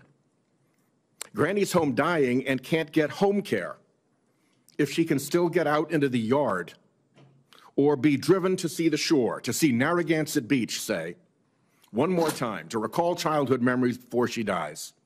Inhumane and stupid. Granny's home dying and the family's exhausted. And the respite care benefit is not to send a nurse or a caregiver, but to stuff Granny in an ambulance and haul her off to a hospital. Some respite. It's all expensive, frightening, inhumane, and stupid. But the insensate CMS bureaucracy takes a court order to be awakened to the harm they cause. I have had enough. CMS should let Rhode Island try humane end-of-life care through CMMI. Let's see if it works at a state. I bet it will save money, serve families better at a very, very delicate time, and perhaps even make a model for better health care everywhere. I've said a lot. My time is out. You're welcome to respond in writing. I ask unanimous consent that the order declaring CMS's actions to constitute irreparable and illegal harm be put into the record. Without objection. Let me just respond very briefly, Senator Whitehouse. I'm an implacable enemy of tyrannical, insensate bureaucracies and stupid rules, and I will work with you to make CMS responsive to the needs of Rhode Island and to remedy those disparities that you talk about. I am familiar with the Integra Health plan, and it is the template for what we ought to be doing is a value-based plan. And I look forward to you to making sure that we create pilot programs like this. Unfortunately, that can be Mr. Chairman, reproduced around the country. Unfortunately, Mr. Chairman, one of the things I've learned in my tenure in the Senate is that a nominee saying that they're willing to work with me amounts to exactly zero. We need to get this fixed. Thank you. Well, I guess at that point, then, we will move on to Senator Daines. Mr. Chairman, thank you. Mr. Kennedy, I'm glad to see you here this morning. I listened to your opening remarks, and you mentioned that you want to make HHS the gold standard of science. I have found my engagements with you, both behind closed doors in my office, as well as listening to you publicly, to be very thoughtful and science-based. I applaud that. I thank you for that. And I realize this will likely be a very partisan vote on this committee and on the Senate floor. But let the record state there are 3 medical doctors on this side of the dais. I'm a chemical engineer. We believe in science. I'm thankful that you do too, and you made that comment in your opening remarks. I want to talk about agriculture for a moment. We talked about our common love for Montana. You've been to Montana many times. It's a wonderful state. A lot of folks have discovered it. They watch the show Yellowstone, and people are coming and moving into our state, but it's an amazing place. But as you know, agriculture is our top economic driver in Montana. We produce some of the highest quality crops, the best livestock in the country and the world. Our farmers and our ranchers are truly some of the most effective environmental stewards in ensuring we have a safe food supply chain in the world. I share your view that protecting the integrity and safety of our food supply is of utmost importance. I appreciate the research happening in places like Montana State University to help farmers produce resilient, healthy, and safe crops, as well as their agricultural practices. You mentioned you were a 4-H kid growing up. I think our 4-H kids and our FFA kids are some of the best kids in America. My question for you, Mr. Kennedy, is if confirmed, as I'm listening to my farmers and ranchers talk about the future, will you commit to working collaboratively with partners at USDA, at the relevant federal agencies, as well as our Montana farmers and ranchers, before implementing any policy that might affect or impact food supply? I absolutely will make that commitment. I have, as I shared with you, a personal commitment and a long career working with farmers. I want to make sure I understand the very, very narrow margins, the slim margins that American farmers and ranchers are dealing with. And I don't want, under my watch, a single farmer to have to leave his farm for economic reasons or for regulatory or bureaucratic reasons while I serve, if I'm privileged to serve, to be confirmed as HHS Secretary. Even more important, President Trump has a very, very strong commitment to farmers. President Trump is probably, historically, in modern history, the best farm president in our history. Farm income spiked for the first time in decades under his last administration. He got solid support from farmers across the country. Farm country is Trump country. Farmers across the country supported him during this election. He has specifically instructed me that he wants farmers involved in every policy, and that he wants me to work with Brooke Rollins at USDA to make sure that we preserve American farmers, that all of our policies support them. Mr. Kennedy, thank you. And if confirmed, I look forward to having you and Brooke Rollins out to Montana to spend some time with you. You have farmers. My commitment to come there anytime, particularly during ski season or hunting season. Deal. I want to shift gears for a moment. As we discussed in the meeting we had in my office, mifepristone was approved in 2000. The FDA has been under scrutiny and brought to court for failure to properly assess this drug, as well as subsequent deregulations Senator Langford described that have occurred over the past 25 years. Some of these deregulations included ending the requirement that these drugs be prescribed by a doctor, ending reporting requirements for adverse events, and allowing these pills to be obtained through the mail. In fact, the FDA's own prescribing label mentioned that 3 to 5% of women taking this drug end up in the emergency room. My question is, if confirmed as Secretary of HHS, will you commit to working with the FDA Commissioner to review these deregulatory actions that are threatening the safety of women? I Sorry, Senator. As I said to Senator Langford, I think it's immoral to have a policy where patients are not allowed to report adverse events and where doctors are discouraged from doing that. President Trump has asked me to study the safety of mifepristone. He has not yet taken a stand on how to regulate it. Whatever he does, I will implement those policies, and I will work with this committee, make those policies make sense. Thank you, Mr. Kennedy. Senator Hassan. Thank you, Mr. Chair and Ranking Member Wyden, and welcome, Mr. Kennedy, and to your family as well. I want to start with a couple of concerns I have, and just briefly on Medicaid. States share in the funding of Medicaid. Millions of disabled children in this country are alive because of Medicaid. Millions of people with addiction in this country are in recovery because of the services provided to them by Medicaid. And millions of chronically ill people who, until Medicaid expansion was enacted, who couldn't get health care and therefore couldn't work because they were too sick, got health care through Medicaid expansion, then went back to work, and now they're on private insurance. So those are some facts about Medicaid that you might want to brush up on. Now, I'm also extremely concerned about your endorsement of radical fringe conspiracies that, if implemented at HHS, would put American families' lives at risk. Vaccines are one of our greatest public health triumphs. And you don't need, I'm not talking about abstract medical science. One of the people who helped raise me was my grandfather, who was a pediatrician. He practiced medicine in this country from 1921 until the mid-1980s. And I heard details about the difference those vaccines made in saving lives in the children who were under his care. Vaccination has helped to eradicate many deadly diseases in the United States, including polio and smallpox, something we should be proud of as Americans.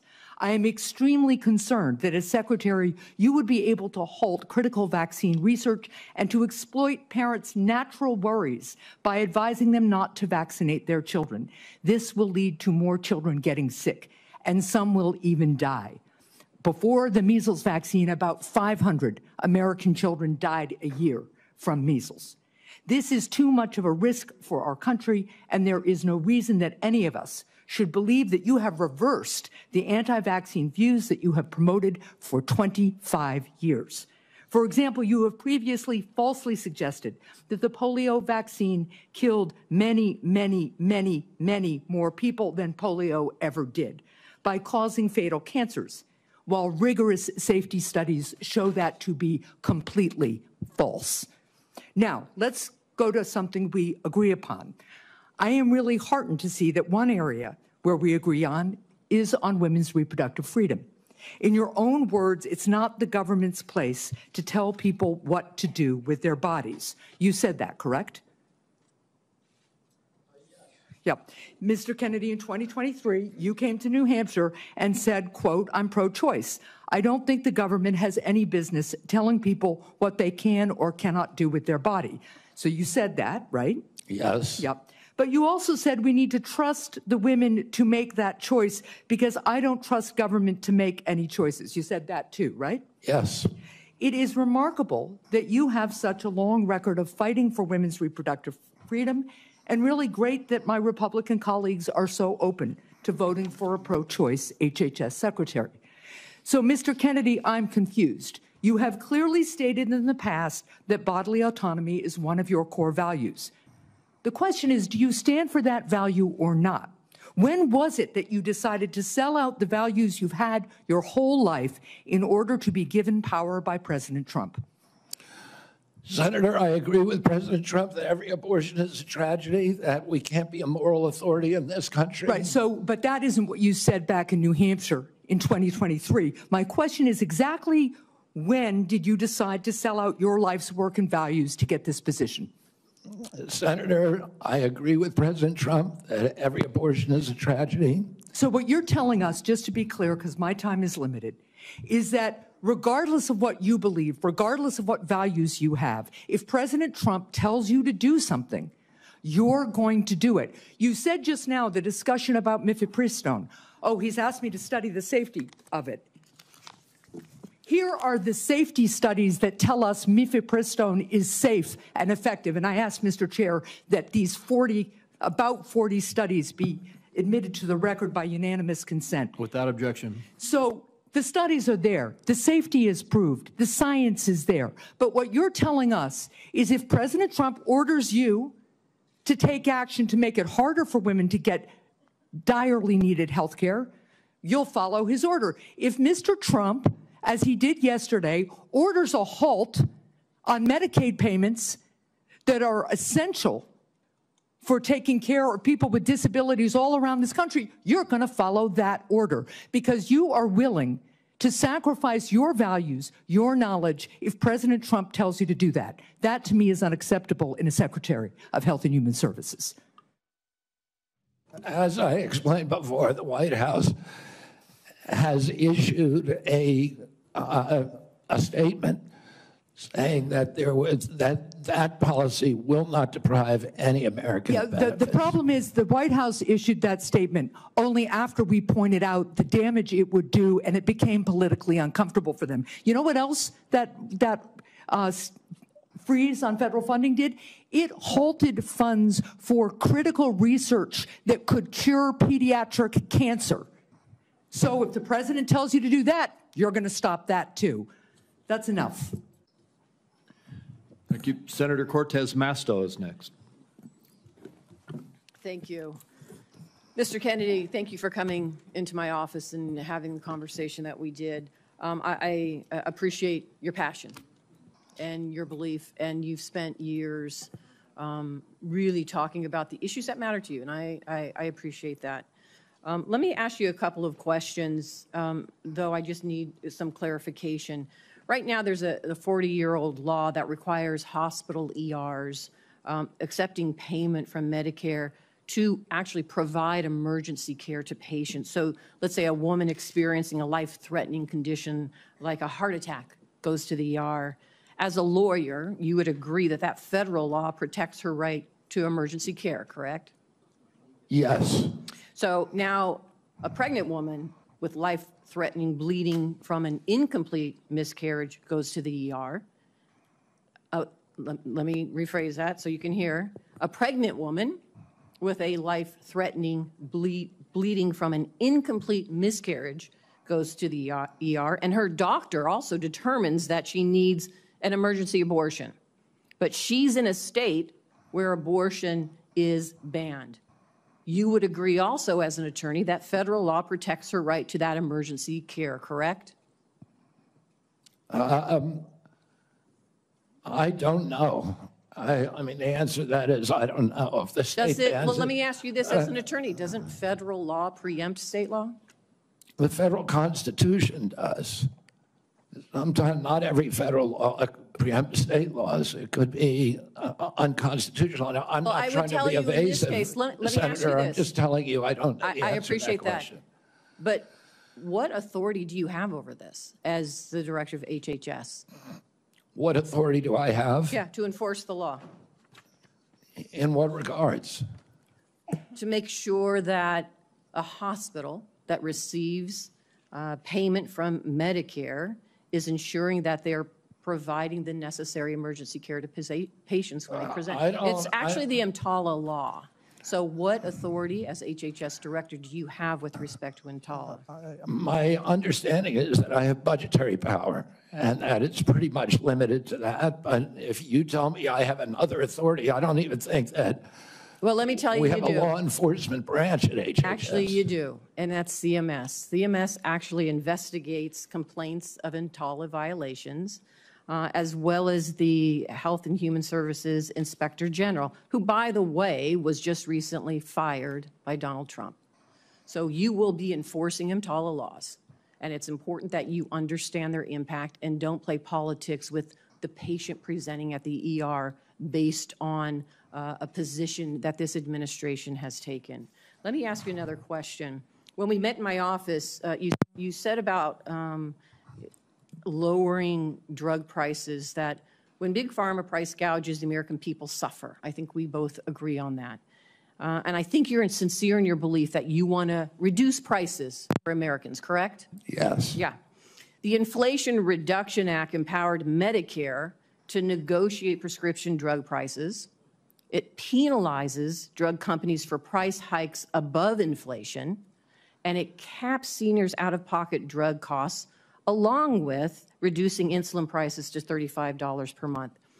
But your future boss, Donald Trump, on his first day in office, revoked President Biden's executive order that actually directed the health secretary to examine ways to reduce drug prices and improve access to innovative therapies for the American people. And, unfortunately, Republicans in Congress want to repeal the Inflation Reduction Act, which means reversing all of those things that we worked on to lower prices for Americans. So my question to you is, what do you do? Why are you there? Are you there to be a rubber stamp to this administration and cave into all of these positions that they're taking, even though you know they're in disagreement with your positions on lowering drug prices and that they could harm Americans? How do you handle that as HHS director? Senator, my understanding is that the White House issued an executive order, I believe today, supporting the drug negotiations under the IRA. President Trump was very aggressive during his first term about negotiating drug prices. He has instructed me, and I've met with him repeatedly on as that we need lower prices than seniors in this country, and so let me ask others you, are. Let me ask you this, because I only have so much time. So we've already negotiated lowering prices for 10 drugs with Big Pharma. And Big Pharma, by the way, opposes this.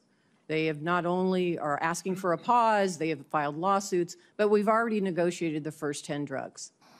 And we want to expand it to the next 10 to 15 that the Biden administration has put forward. Would you agree and continue that path of really mandating that Big Pharma come to the table and negotiate drug prices for Medicare so we can lower those prices for Americans? My understanding is that the executive order that was issued today, which I haven't seen, but I've read a summary. Well, let me ask you this then, because you keep citing the Trump administration and you're just going to follow what they say. Is that what you're doing? You're just a rubber stamp for them in this position? So anybody, so it doesn't matter that you're before us. It could be anybody coming before us as long as they're a rubber stamp for this administration and disregarding your beliefs and what you think. I guess my question to you is, if it really is fundamental to what you believe, how do you live with that? How do you address those issues as you're moving forward, knowing that it's going to harm Americans? Yeah. You want me to answer the question? No, I'm asking you. Okay.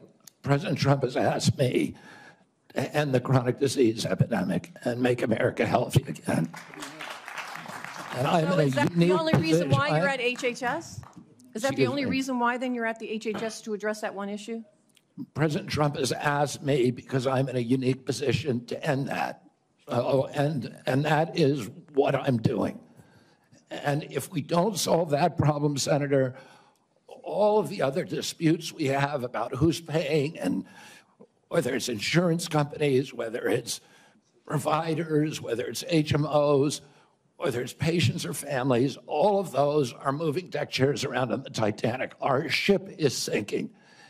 Our 60% increase in Medicaid over the past 4 years is the biggest budget line now, and it's growing faster than any other. And no other nation in the world has what we have here.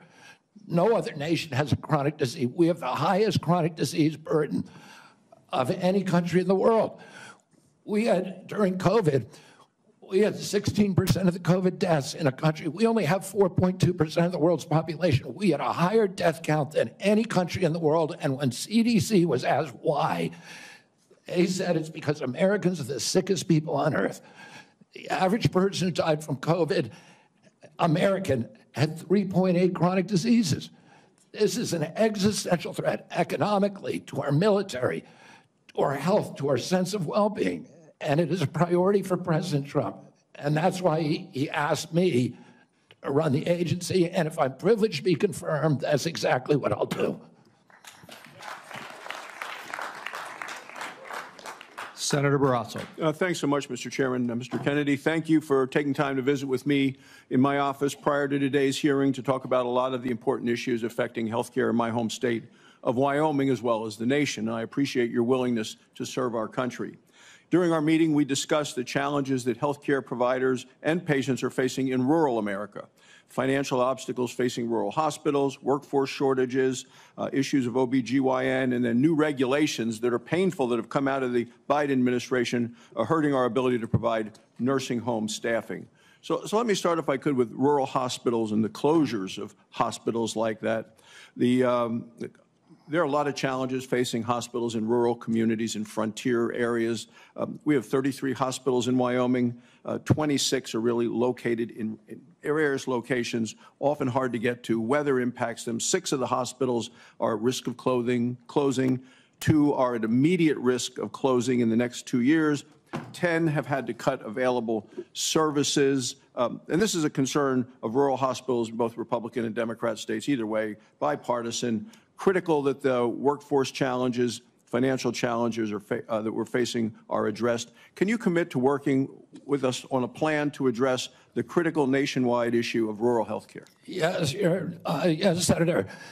And I would say that during my visits, I visited almost 60 senators so far. And the most common unifying, I would say, issue among both Democrats and Republicans, there were 2. One was PBM reform, and the other is rural hospitals. And, you know, our nation made a commitment over 100 years ago to put up a hospital within 30 miles of every American. We generally succeeded in doing that. It's absolutely critical. It's life-saving. And rural hospitals are closing at an extraordinary rate right now. They not only provide important health care for the localities, but also they're economic drivers for localities all over this country.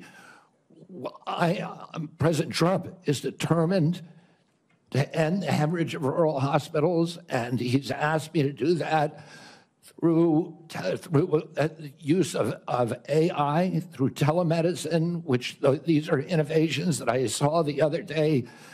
A Cleveland clinic has developed an AI nurse that you cannot distinguish from a human being, that has diagnostics as good as any doctor.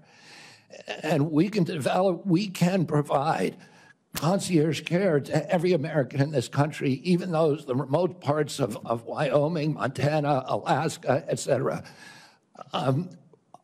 We also have opportunities at HRSA and at the GME to finally live up to GME's mission of providing personnel to rural hospitals. And I intend to use all of my power, because I've seen the priority that is given by both Democrats and Republicans on this committee.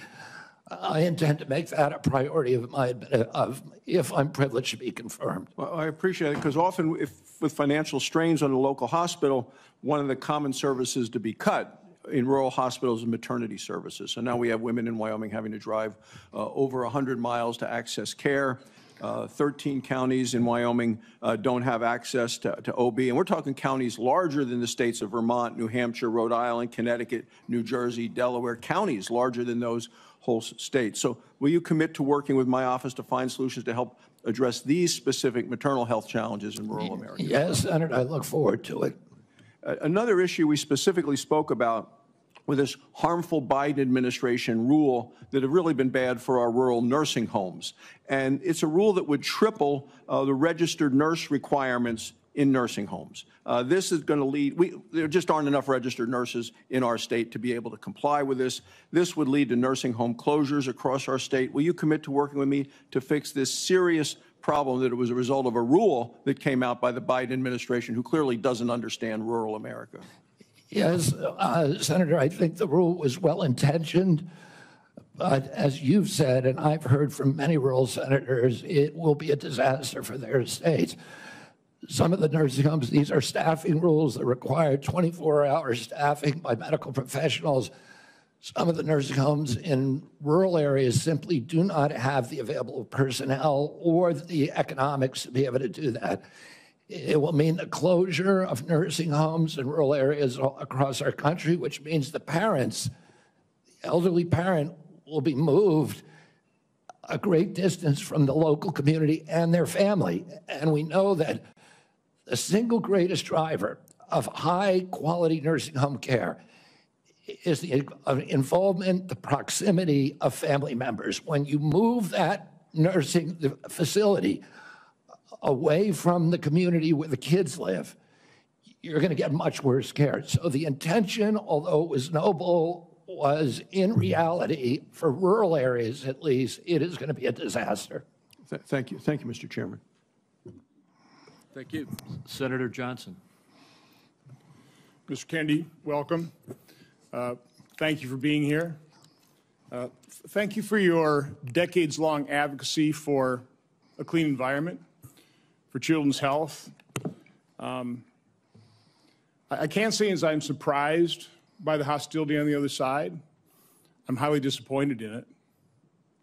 I don't know if you remember when you called me up and you were contemplating setting your political differences aside, joining forces with President Trump on an area of agreement, addressing chronic illness, trying to find the root cause of all these problems facing this nation.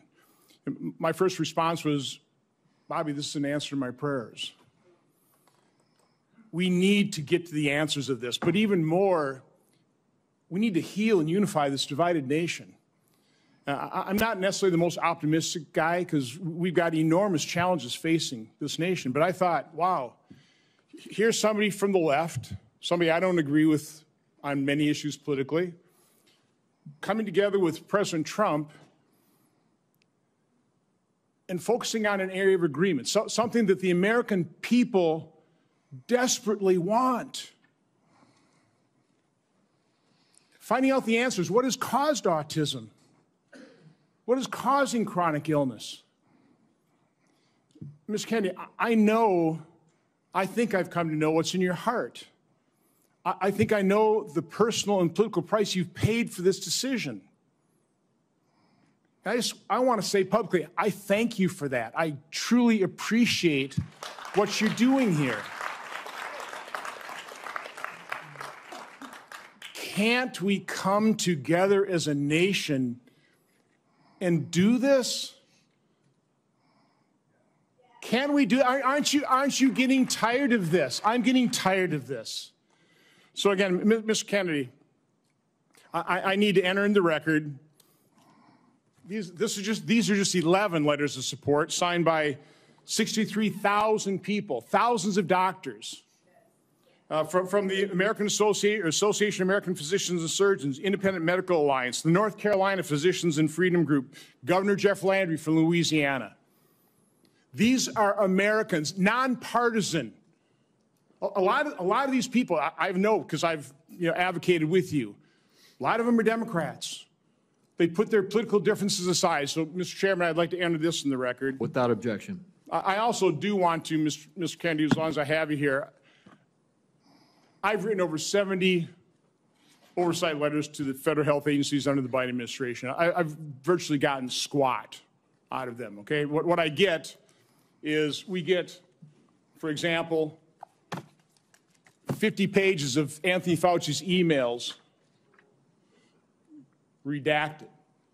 Oh, by the way, the latest one was 17 pages. Instead of issuing a health alert on the myocarditis they knew was impacting young men early in 2021, instead of issuing an alert on the Health Alert Network, they developed 17 pages of talking points. This was given to the public under a FOIA request. They had to go to court. They've got a new way of redacting. They don't black things out. They just give you white pages, so you don't even know what they have redacted.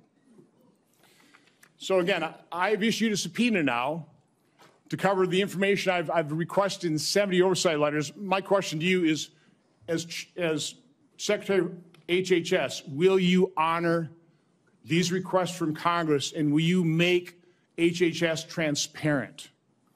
Yeah, my approach to HHS, as I said before, Senator, is radical transparency. Democrats and Republicans ought to be able to come in and get information that was generated at taxpayer expense, that is owned by the American taxpayer, They shouldn't get redacted documents. Public health agencies should be transparent. And if we want Americans to restore trust in the public health agencies, we need transparency. I want to say something about what you first said.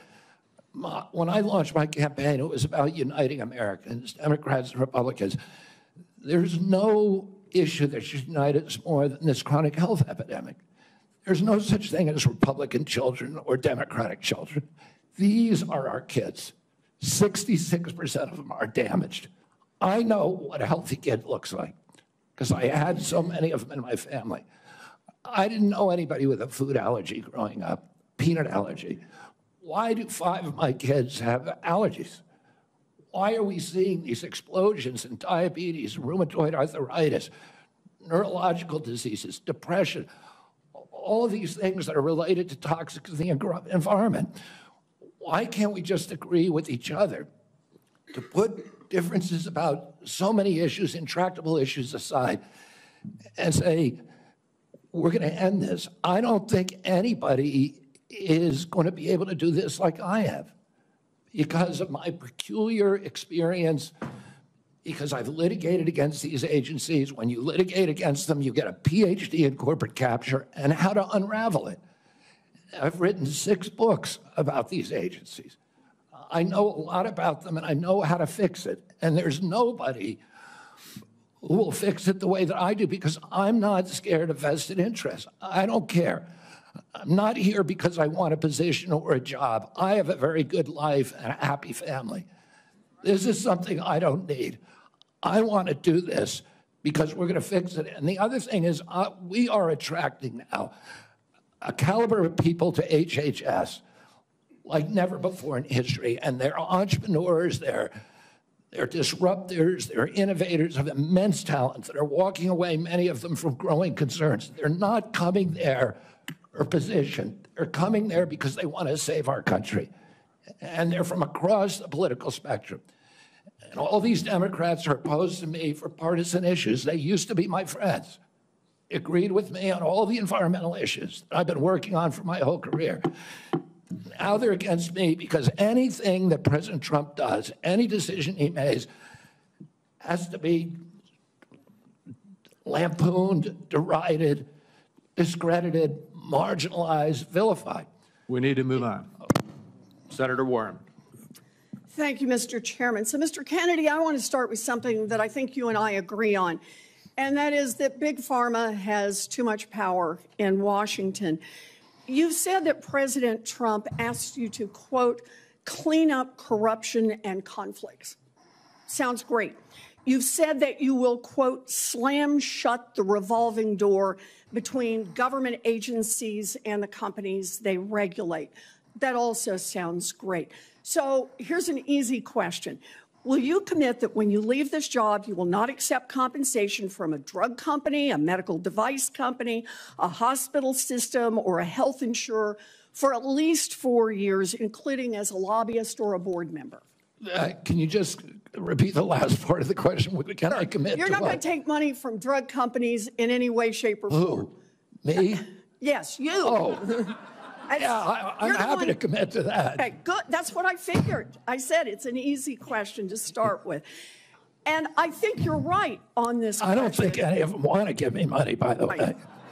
Let's keep going. You're right because to say yes, because every American has the right to know that every decision you make as our #1 health officer is to help them and not to make money for yourself in the future.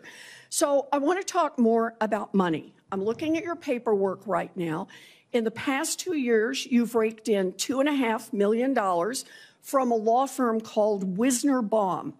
You go online, you do commercials to encourage people to sign up with Wisner Baum to join lawsuits against vaccine makers. And for everyone who signs up, you personally get paid. And if they win their case, you get 10% of what they win. So if you bring in somebody who gets $10 million, you walk away with $1 million. Now, you just said that you want the American people to know You can't be bought. Your decisions won't depend on how much money you could make in the future. You won't go to work for a drug company after you leave HHS. But you and I both know there's another way to make money. So, Mr. Kennedy, will you also agree that you won't take any compensation from any lawsuits against drug companies while you are secretary and for 4 years afterwards? Well, I'll certainly commit to that while I'm secretary. But I do want to clarify something because you're making me sound like a shill. I put together that case. I did the Science Day presentation to the judge on that case to get it into court without hearing. Mr. Kennedy, it's just a really simple question. Yeah, You've taken in $2.5 million. I want to know if you will commit right now that not only will you not go to work for drug companies, you won't go to work suing the drug companies and taking your rake out of that while you're a secretary and for 4 years after. It's just... I'll commit to not taking any fees from drug companies while I'm secretary. No, I'm asking about fees from suing drug companies. Will you agree not to do that? You're asking me to not sue drug companies, no, and I'm not going to agree to that, drug Senator. Companies as much as you want. I'm not going to agree to not sue drug companies or anybody. So let's do a quick count here of how, as Secretary of HHS, if you get confirmed, you could influence every one of those lawsuits. Well, let me start the list. You could publish your anti-vaccine conspiracies, but this time on U.S. government letterhead, something a jury might be impressed by.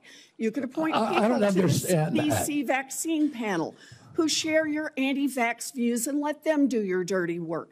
You could tell the CDC vaccine panel to remove a particular vaccine from the vaccine schedule. You could remove vaccines from special compensation programs, which would open up manufacturers to mass torts.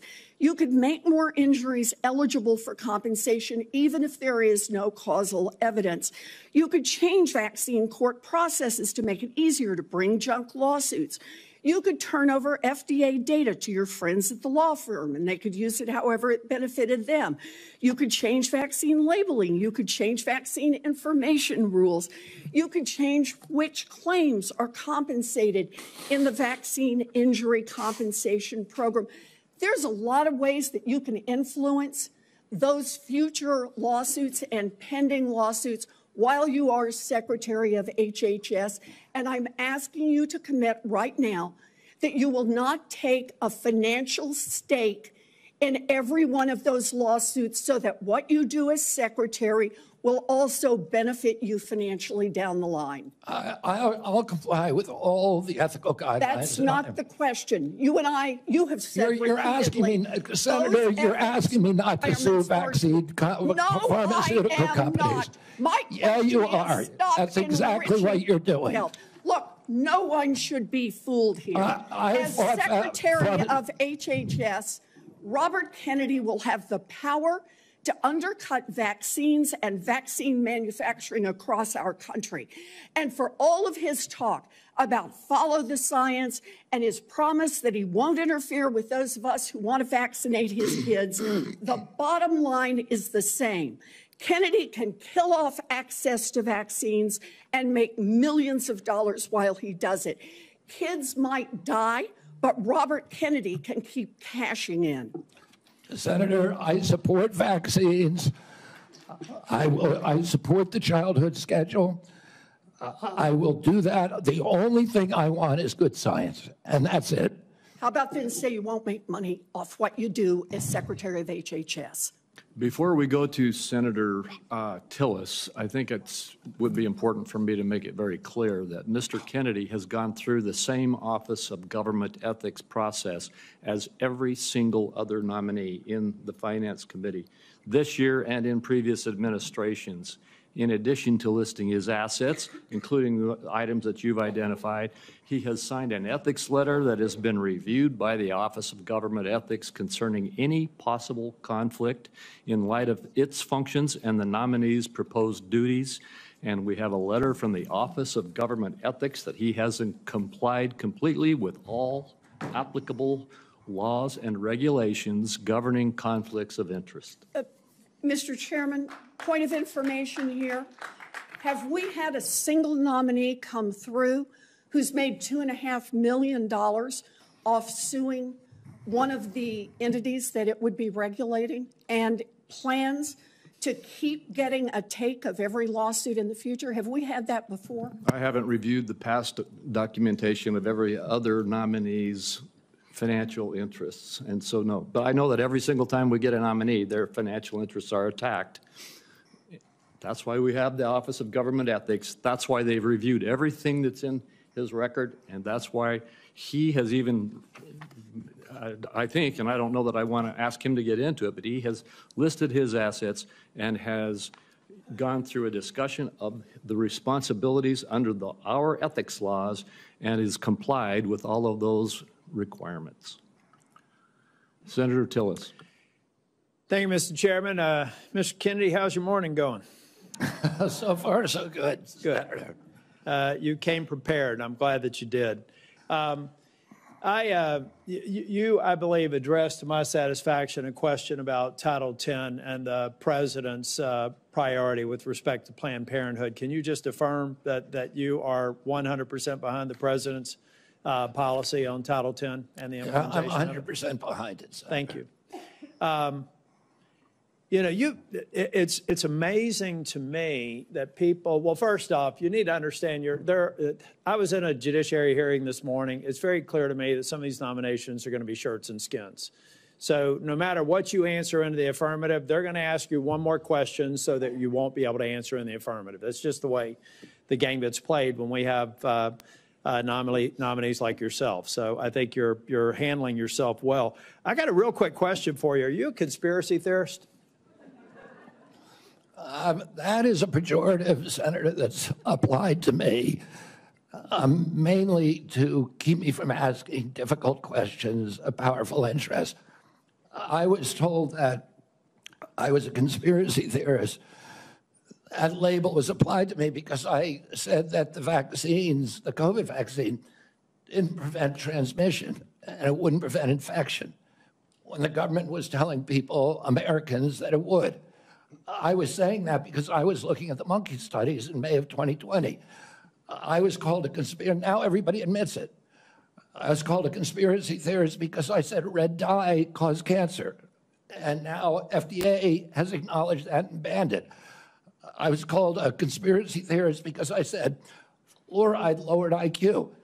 Last week, JAMA published a meta-review of 87 studies saying that there's a direct inverse correlation between IQ loss. All right, so I'm going to assume I could go on for about a week. So is there any one of them that you can say, you got me? That really was a conspiracy theory, or are you in a position to submit for the record? I think it'd just be helpful for every one of these narratives for you to submit that maybe for the record. You said something about SNAP lunch. I was in the State House in North Carolina before I came here, and anytime I'd go visit an elementary school, the first thing I would do is go to the trash cans in the cafeteria. And what we have now are kids that are not eating the food because the dictates of the federal government have made it something that they don't want. But they say, well, it's a healthy alternative. It has processed materials in it, and it's not particularly attractive to them. So they throw it away. Trash cans full of food that these kids didn't eat. So then what do? They go eat snacks, or they go eat or they drink a sugared drink. The SNAP program, everything you've said about the SNAP program, I agree with. I think that we should be very, very strict about that, and it's going to make some people uncomfortable in the food manufacturing segment, produce healthy foods that we can put in the SNAP program. That's the way to address it. But we also need to look at the school health program. I was PTA president 21, 22 years ago at my daughter's high school, and I feel like we've got these kids that need help. We've got to guide them through a process. Many of them are probably on Medicaid, and Medicaid's failing them. Everybody here says Medicaid is sacrosanct. Nobody's admitted that Medicaid is not producing positive health outcomes. Is that your problem with Medicaid right now, the program or the outcomes? is the outcomes. We're spending $900 billion, and our people are getting sicker every single year. Yeah. So And anybody who's President Trump building wants people to have it, Americans to have high quality insurance. That's what anybody he's- who's building a case for the status quo of Medicaid is by extension saying that they're happy with the outcomes. I think it's unacceptable. I do have a question for you on Project Warp Speed. We supported the CARES Act. We had 97 people in the U.S. Senate vote for it. Everybody here. There was only one member of Congress that voted against it, I believe. And Project Warp Speed had CDC, FDA, NIH, and BARDA very much in the mix. Now, some people think that you're going to come in here and insert yourself into those agencies in a way that's never been done before. Let's say that they're a part of a future Project Warp Speed. Is it your intent to go in and do something that's never been done before, based on my staff's research, and insert yourself in a discussion that the scientists are dealing with in those different agencies? No, Senator. What I want to do is, I'm not a scientist. I want to empower scientists. I want to make sure that science is unobstructed by vested or economic interests. That's good. Or by bad culture. And I'll just say about Operation Warp Speed, it was an extraordinary accomplishment, showed demonstration of leadership by President Trump. When he promoted Operation Warp Speed, he was looking at all of the different remedies, including vaccines. Therapeutics, everything. Therapeutic, ivermectin, hydroxychloroquine, famotidine, even chlorine dioxide. And he was not looking at shutting down our country for the year, forcing people to wear masks for a year, forcing all social distancing that did not have any scientific basis, which Dr. Fauci has now acknowledged. He said, we took it out of thin air. But all of those changed during the Biden administration. And it became very narrowly focused. We ended up with the worst, the highest death count of any country in the world. Mr. Chair, if I can just ask one final question, and I think it's a one-word answer. I've heard a lot of people complaining about health care delivery, Medicaid. On the other side of the dais here, who's been responsible for health care policies over the last 4 years? The Biden administration. I mean, the president, the Biden. Okay. Yeah. So that I'd like to have heard more of those in oversight hearings over the last 4 years. I haven't, but I'm glad that there's an acknowledgement that you're inheriting a problem that needs to be fixed. Thank you. Thank you, Senator. Senator Sanders. Thank you, Mr. Chairman. Mr. Kennedy, thanks for being with us. I very much like the slogan that you coined, Make America Healthy Again. And I strongly agree with that effort. Despite spending, as you indicated, 2 or 3 times as much per capita on health care as other nations, we have 85 million people who are uninsured, underinsured. We have all kinds of chronic illnesses. Our life expectancy is lower than other countries. And for working class people in this country, they are living 6, 7 years shorter lives than the top 1%. We got a problem, okay? And I'm going to suggest some ideas that I think can remedy that. Last year, the insurance industry in this country made over $70 billion, while at the same time, 85 million Americans are uninsured or underinsured.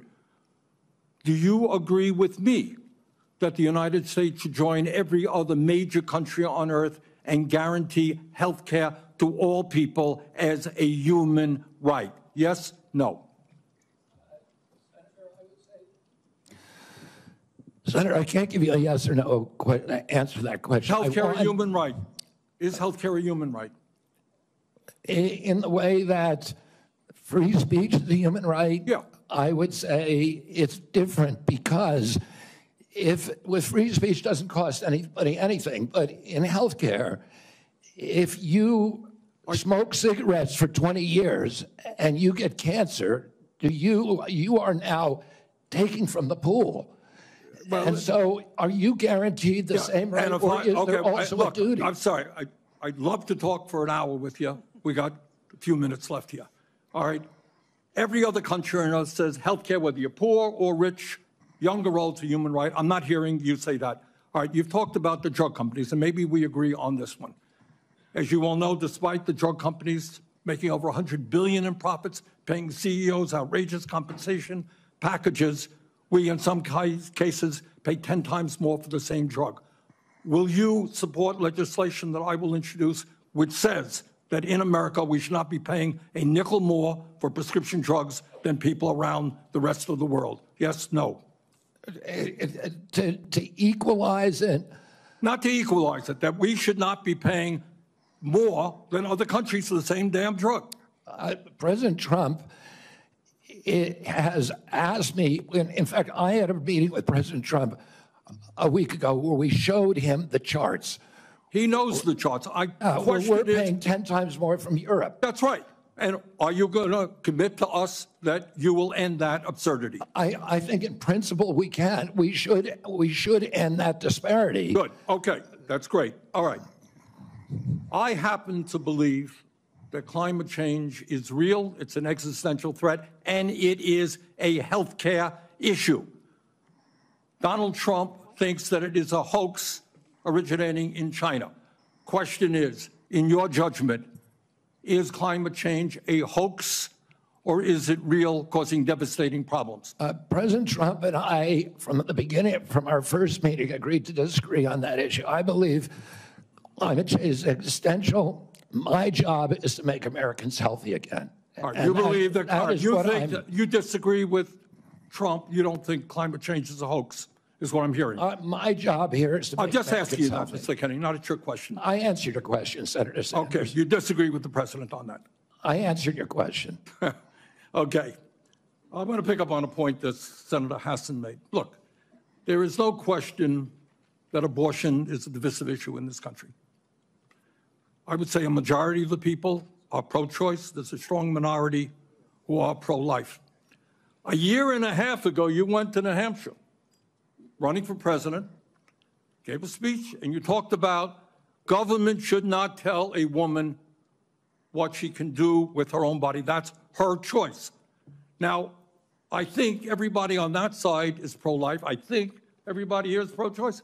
I have never seen any major politician flip on that issue quite as quickly as you did when Trump asked you to become HHS secretary.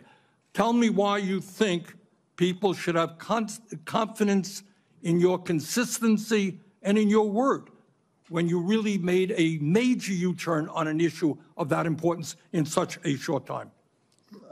Senator, I believe, and I've always believed, that every abortion is a tragedy. But you told the people in New Hampshire that it was their right.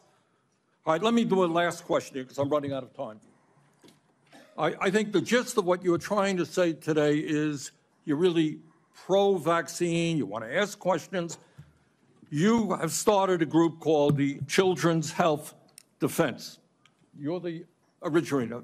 Right now, as I understand it, on their website, they are selling what's called onesies. These are little things, clothing for babies.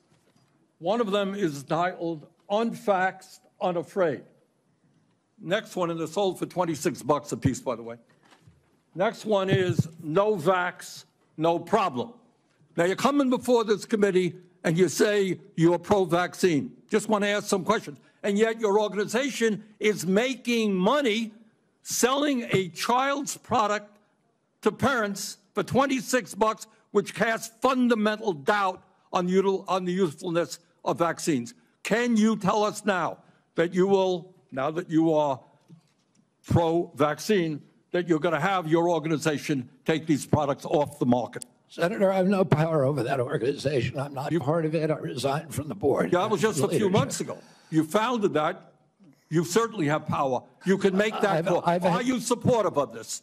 I've had nothing to do with leadership. Are you supportive of these onesies? I'm supportive of vaccines. Are you supportive of this clothing, which is militantly anti-vaccine? I am supportive of vaccines. Right. I will. I want good science, and I want to protect. But you will not tell the organization you founded not to continue selling that product. Thank you, Mr. Chairman. Senator Blackburn.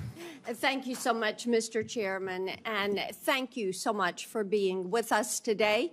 And I have no doubt that you will be confirmed and you are going to do such a solid job for the people of this country.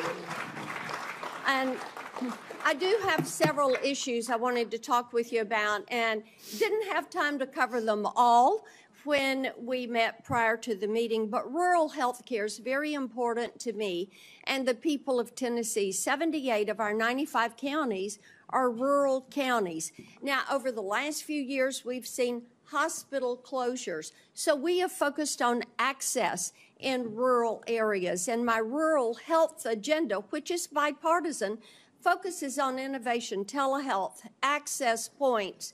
It focuses on work shortages.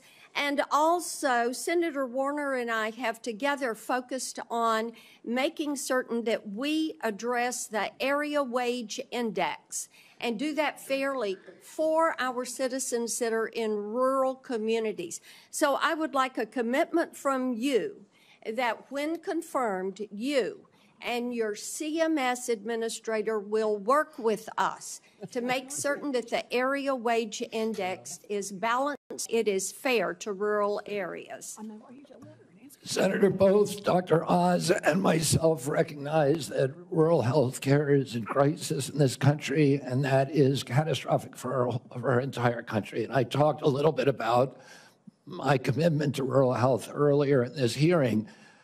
The regional price points, as you know, are set by Congress and not by HHS. I will certainly, and I know Dr. Oz will certainly work with you to make them sensible. We look forward to that. Also, you and I, before you came forward as the secretary, the nominee, we had talked in years past about over-medicating youth and concerns over that. And I was looking at a report from TennCare, which is our Medicaid program in Tennessee. And I was concerned when I saw a number that TennCare had spent $90 million in 2024 alone on ADHD. This was 417,000 of our children. And $90 million, to me, that is heartbreaking, what is happening there. So how will you prioritize oversight of prescribing practices while promoting alternative solutions such as counseling, behavioral therapies, community-based interventions for our youth? Exactly, and that's the solution. 15% of American youth are now on Adderall or some other ADHD medication. Even higher percentages are on SSRIs and benzos. We are not just over-medicating our children, we're over-medicating our entire population. Half the pharmaceutical drugs on earth are now sold here. 70% of the profits from pharmaceutical companies are from the United States, even though we only have 4.2% of the world's population. Not only that, but a recent study by Cochrane Collaboration founder Peter Ghosh found that pharmaceutical drugs are the third largest cause of death in our country after heart attacks and cancers. Oh, they're not making us healthier. We need community health initiatives. We need access to treatment. We need exercise. We need better food. Okay, let me talk to you about one of those access points in treatment. And this highlights a problem we have in the federal Medicaid law. Since Medicaid's enactment, states have been prohibited from using Medicaid funds for care provided by institutions for mental disease. We refer to them as IMDs. These are psychiatric hospitals, residential treatment facilities with more than 16 beds. This is a discriminatory exclusion, and it denies payment for medically necessary care based on the illness that is being treated, and it has perpetuated unequal coverage in mental health care. So if you're confirmed, when you're confirmed, will you commit to working with me on repealing this discriminatory exclusion and ensuring equal access to mental health care for Medicaid beneficiaries? Yes, Senator. Thank you so much. I've got a question on PBM reform, one on artificial intelligence in healthcare. In the interest of time, I will yield back. I look forward to seeing you help make us healthy again. Thank you, Senator.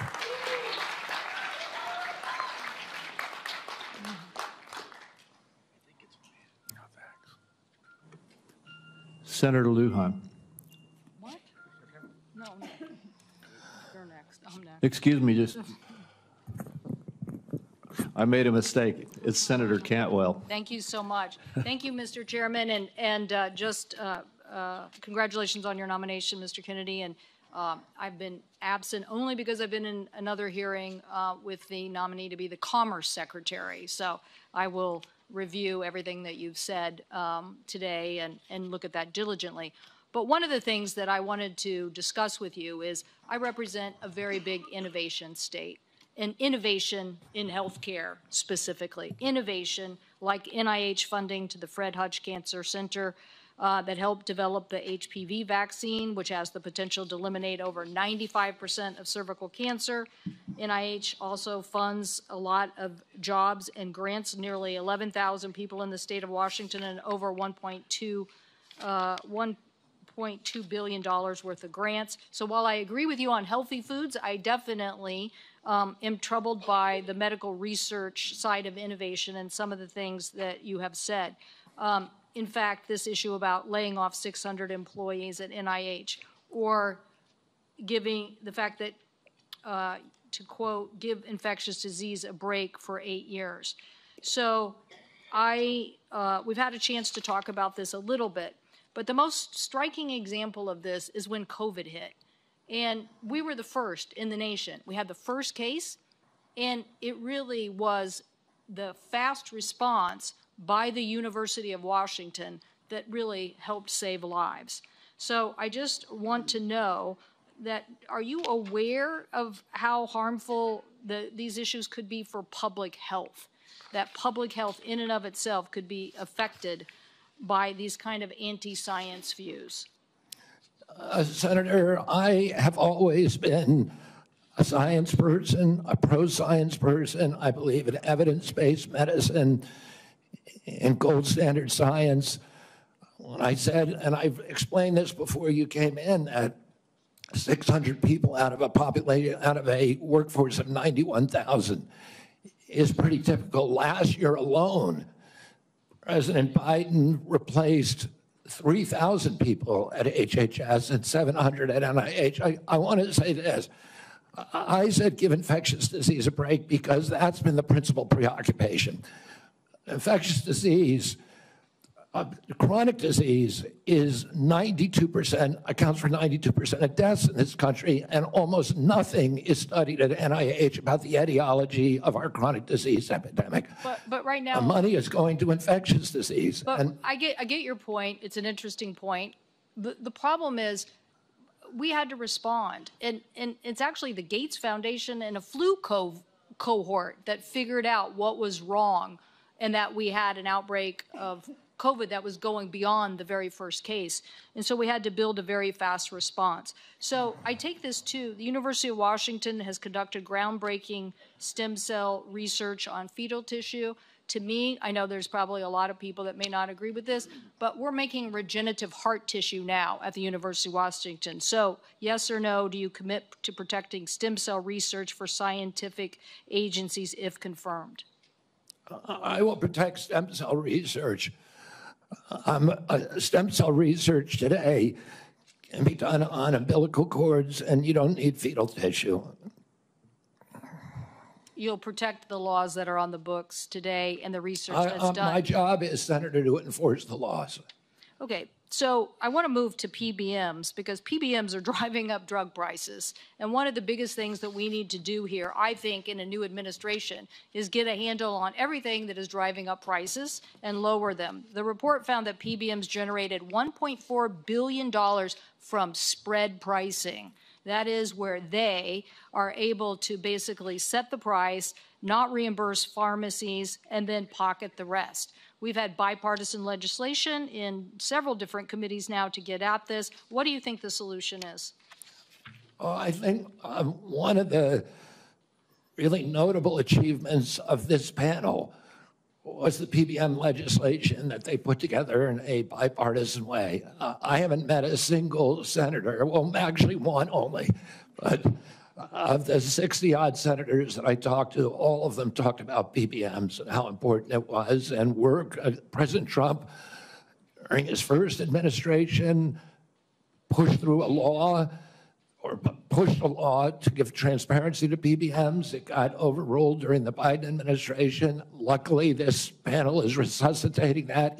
President Trump is absolutely committed to fixing the PBMs. My time is running out, so I just want to clarify. You believe that we should pass these laws that now have been proposed in the Senate? I haven't read the entire law, so I don't know, but I think that we need to reform the PBMs. I think we need to get rid of all of these vested interests that are draining money from the system. Okay, somebody suggested, though, that you thought you should convene the PBMs and talk to them about some sort of self-regulation. So I am trying to distinguish between these people who basically are doing illegal activities and ripping off, really, they're creating pharmacy deserts in my state. So I'm asking you whether you believe that we have to legislate in this area. Again, I'm not being evasive. I just don't know exactly what the law says. I met with the PBMs. I met with pharma. My job is to meet with all the stakeholders. I've been meeting with stakeholders for 40 years. People I was suing, you want to hear from the other side. Well, that doesn't mean I would let the PBMs write their own ticket. I think I support the efforts of this committee to come up with bipartisan legislation. President Trump wants to get the excess profits away from the PBMs and send it back to primary care, to patients in this country, to high-quality health care. I'll ask you for the record, since my time has expired, to look at the legislation that came out of the Commerce Committee that defines the legal activities that they are doing to drive up prices, and get us an answer for the record. Thank you, Mr. Chairman. In principle, I support that legislation. Thank you. And let me just tell you the list as we have to move forward to the ending here. Senator Lujan will be next, followed by Senator Marshall, Senator Warnock, Senator Smith, Senator Young, and Senator Welch. And let me say again, Mr. Chairman, this is a matter of such importance. A number of my colleagues would like a second round, and I think it would be important to offer, say, a modest amount of additional time to get into this on both sides. I know I have some questions, but I want my colleagues to have the opportunity to raise their concerns as well. Well, I've said, as I have indicated to you, Senator Wyden, I'm not going to do a second round. I have been very generous with the senators. I think almost every single senator has had 7 minutes at least. And I will give you a second, as is our practice between the two of us. I'll then divide my time up with my colleagues. Okay, you are welcome to do that. Thank you. Senator Lujan. Thank you, Mr. Chairman. Mr. Kennedy, when we met, you stated to me that it is not your goal to take away programs that work for Americans. Do you stand by that statement? Yes, Senator. Mr. Kennedy, do you know how many Americans rely on Medicaid? It's about 72 million plus the 7 million kids who are on CHIPS. Appreciate that, 72 million. Yes or no, is it important that expectant mothers and newborns have access to health coverage? Is it important that expectant mothers and newborns have access to health coverage? Absolutely, Senator. Mr. Kennedy, do you know how many babies born in this country are covered through Medicaid? I would guess, I don't know the answer, I would guess about 30 million.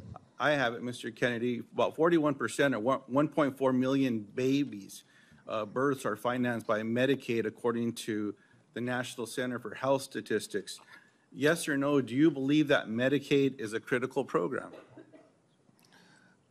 I believe that Medicaid is a critical program, but that it's not working as well as it ought to be. And President Trump has asked me to make it work better, that most Americans are not happy with it, that the premiums are too high, the deductibles are too high, and everybody's getting sicker. Too much money is going to the Kennedy, insurance industry. I have a series of yes or no questions. They're pretty simple. because you heard we're not going to get a second round of questions, I ask for your indulgence to be able to get through them, yes or no. In New Mexico, as you know, Medicaid is often measured state by state. It might surprise you if you look at some of those surveys. In New Mexico, the response was 90% of New Mexicans on Medicaid report satisfaction getting care, 80% getting specialist care, 85% getting urgent care, 95% ease of filings out of focus. Not to pick on any one of my colleagues, but in Louisiana, 86% of people on Medicaid are satisfied with their interactions. 83% are satisfied getting care. 85% are satisfied getting specialized care. 82% getting urgent care. I can go on state by state, but we don't have the time today. Yes or no, do you support cutting Medicaid or reducing, and especially in an area where you and I spoke about with the federal investment in Medicaid, which is known as FMAP?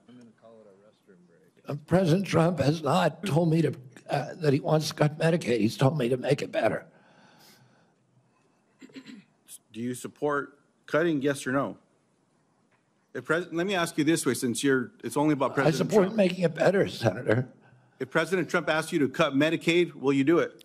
Oh, it's not up to me to cut Medicaid. It would be up to Congress. And you don't I'm going to work. I'm going to work. Mr. Kennedy, you don't want to answer? I'll move on. Do you know how many states will end? Mr. Chairman, if I may pause my time. So I understand that people are getting asked to leave if they stand up with signs, but there's a lot of other as well, Mr. Chairman. So it needs to be extended to everyone. As Mr. Kennedy said, we should respect each other when we have a difference of opinion. We're just trying to do our jobs here and trying to ask questions. That's all. And that's all I'm doing with Mr. Kennedy, folks. So I just hope that we can Senator Lujan, you are right, and I ask the audience to please be respectful. Thank you, Mr. Chairman. I appreciate that very much. Mr. Kennedy, do you know how many states will end their Medicaid expansion if the federal share of Medicaid drops? Well, there's 40 states that have signed on to the expansion. So, it's a smaller number. So it's 9 states would quickly have to end their expansion because of the laws that they have. That's about 4 million folks across the country. And in New Mexico, Iowa, and Idaho, they have triggers that it would immediately have to go into effect if, in fact, that gets cut. The reason I'm asking those questions is there's been a lot of chatter and conversations around Medicaid. Now, I agree we can always do better, and we must be doing better in America. But Medicaid has been shown to improve health outcomes, including mortality, quality of life, and access to preventative care as well. And there's some areas, Mr. Kennedy, that you and I touched on specific to Native American communities. One of the concerns that I have are these programs matter to folks. You shared your passion about caring for folks. I believed that passion. My question in this area is, as you know, when folks are doing research and they're going to check to see if medicine works on someone, if they're not included in that trial, it often doesn't help them. That's what all the evidence shows.